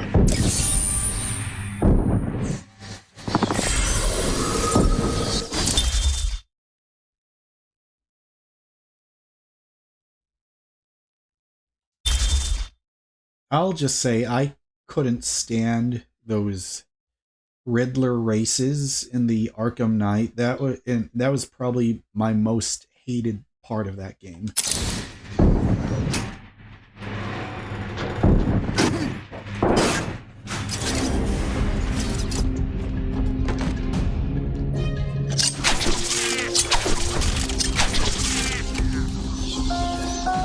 AC started God of War 2. Decontamination. Toxins detected. Damn it! Oh, in there. okay. Warning, decontamination. Oh boy. Area sealed. What is that stuff? Joker toxin. Listen, the room is full of poison gas. Anyone caught in there is dead. Are you gonna get in there and help them, Batman? You know what? I think this entire time I've been messing up. Let me move. Maybe over here. Or maybe down here would be better. You can see the combo meter move up.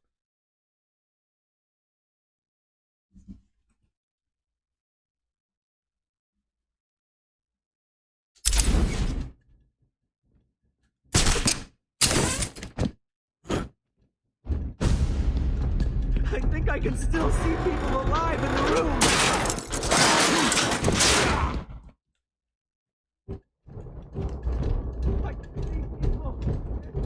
This isn't a simple escape attempt. Joker's been planning this. Help me! You're gonna be fine. Stay here.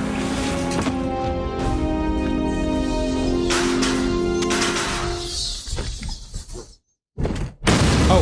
Batman's here. Just hold on a little longer, Steve. I can't. I'm gonna fall.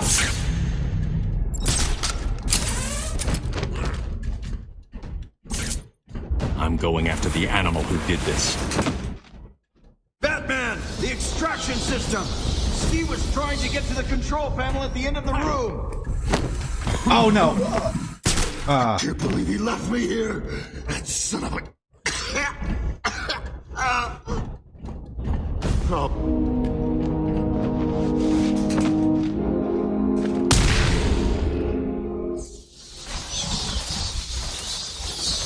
Now,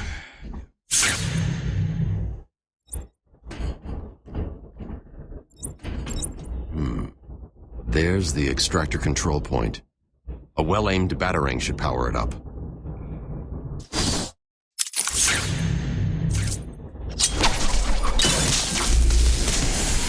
all right.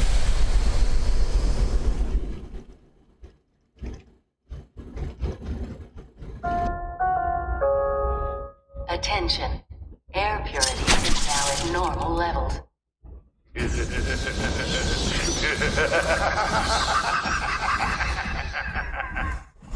Attention. Decontamination room access is now permitted. Woo! Oh, Batman, you rock! Joker doesn't stand a chance. Let's see here. You know, I think I just might end it here because I was only just doing this as a little trial run. But clearly, we're at the lowest amount of views. And see, and when I upload this video just on its own, I don't know how well it's gonna do. I feel like clearly people don't care about me playing games, even though all I wanted was, when I was younger, was just to make YouTube videos and be Mr. Gaming Guitarist, you know, do the guitar thing, do the video game thing, but we'll see, we'll see. I'm just happy to be playing after not having a laptop or any of this in a while.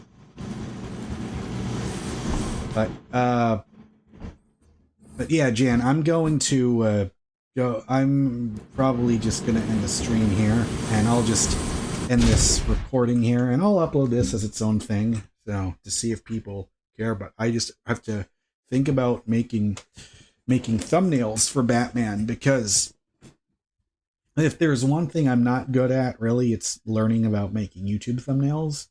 So anyways, thanks so much, everyone, for tuning into the stream, for anyone who was here. And man, it's just, oh man, it feels good to have this laptop back. You guys have no idea, like after months and months and months of wondering, am I even going to still have this? But anyways, let me go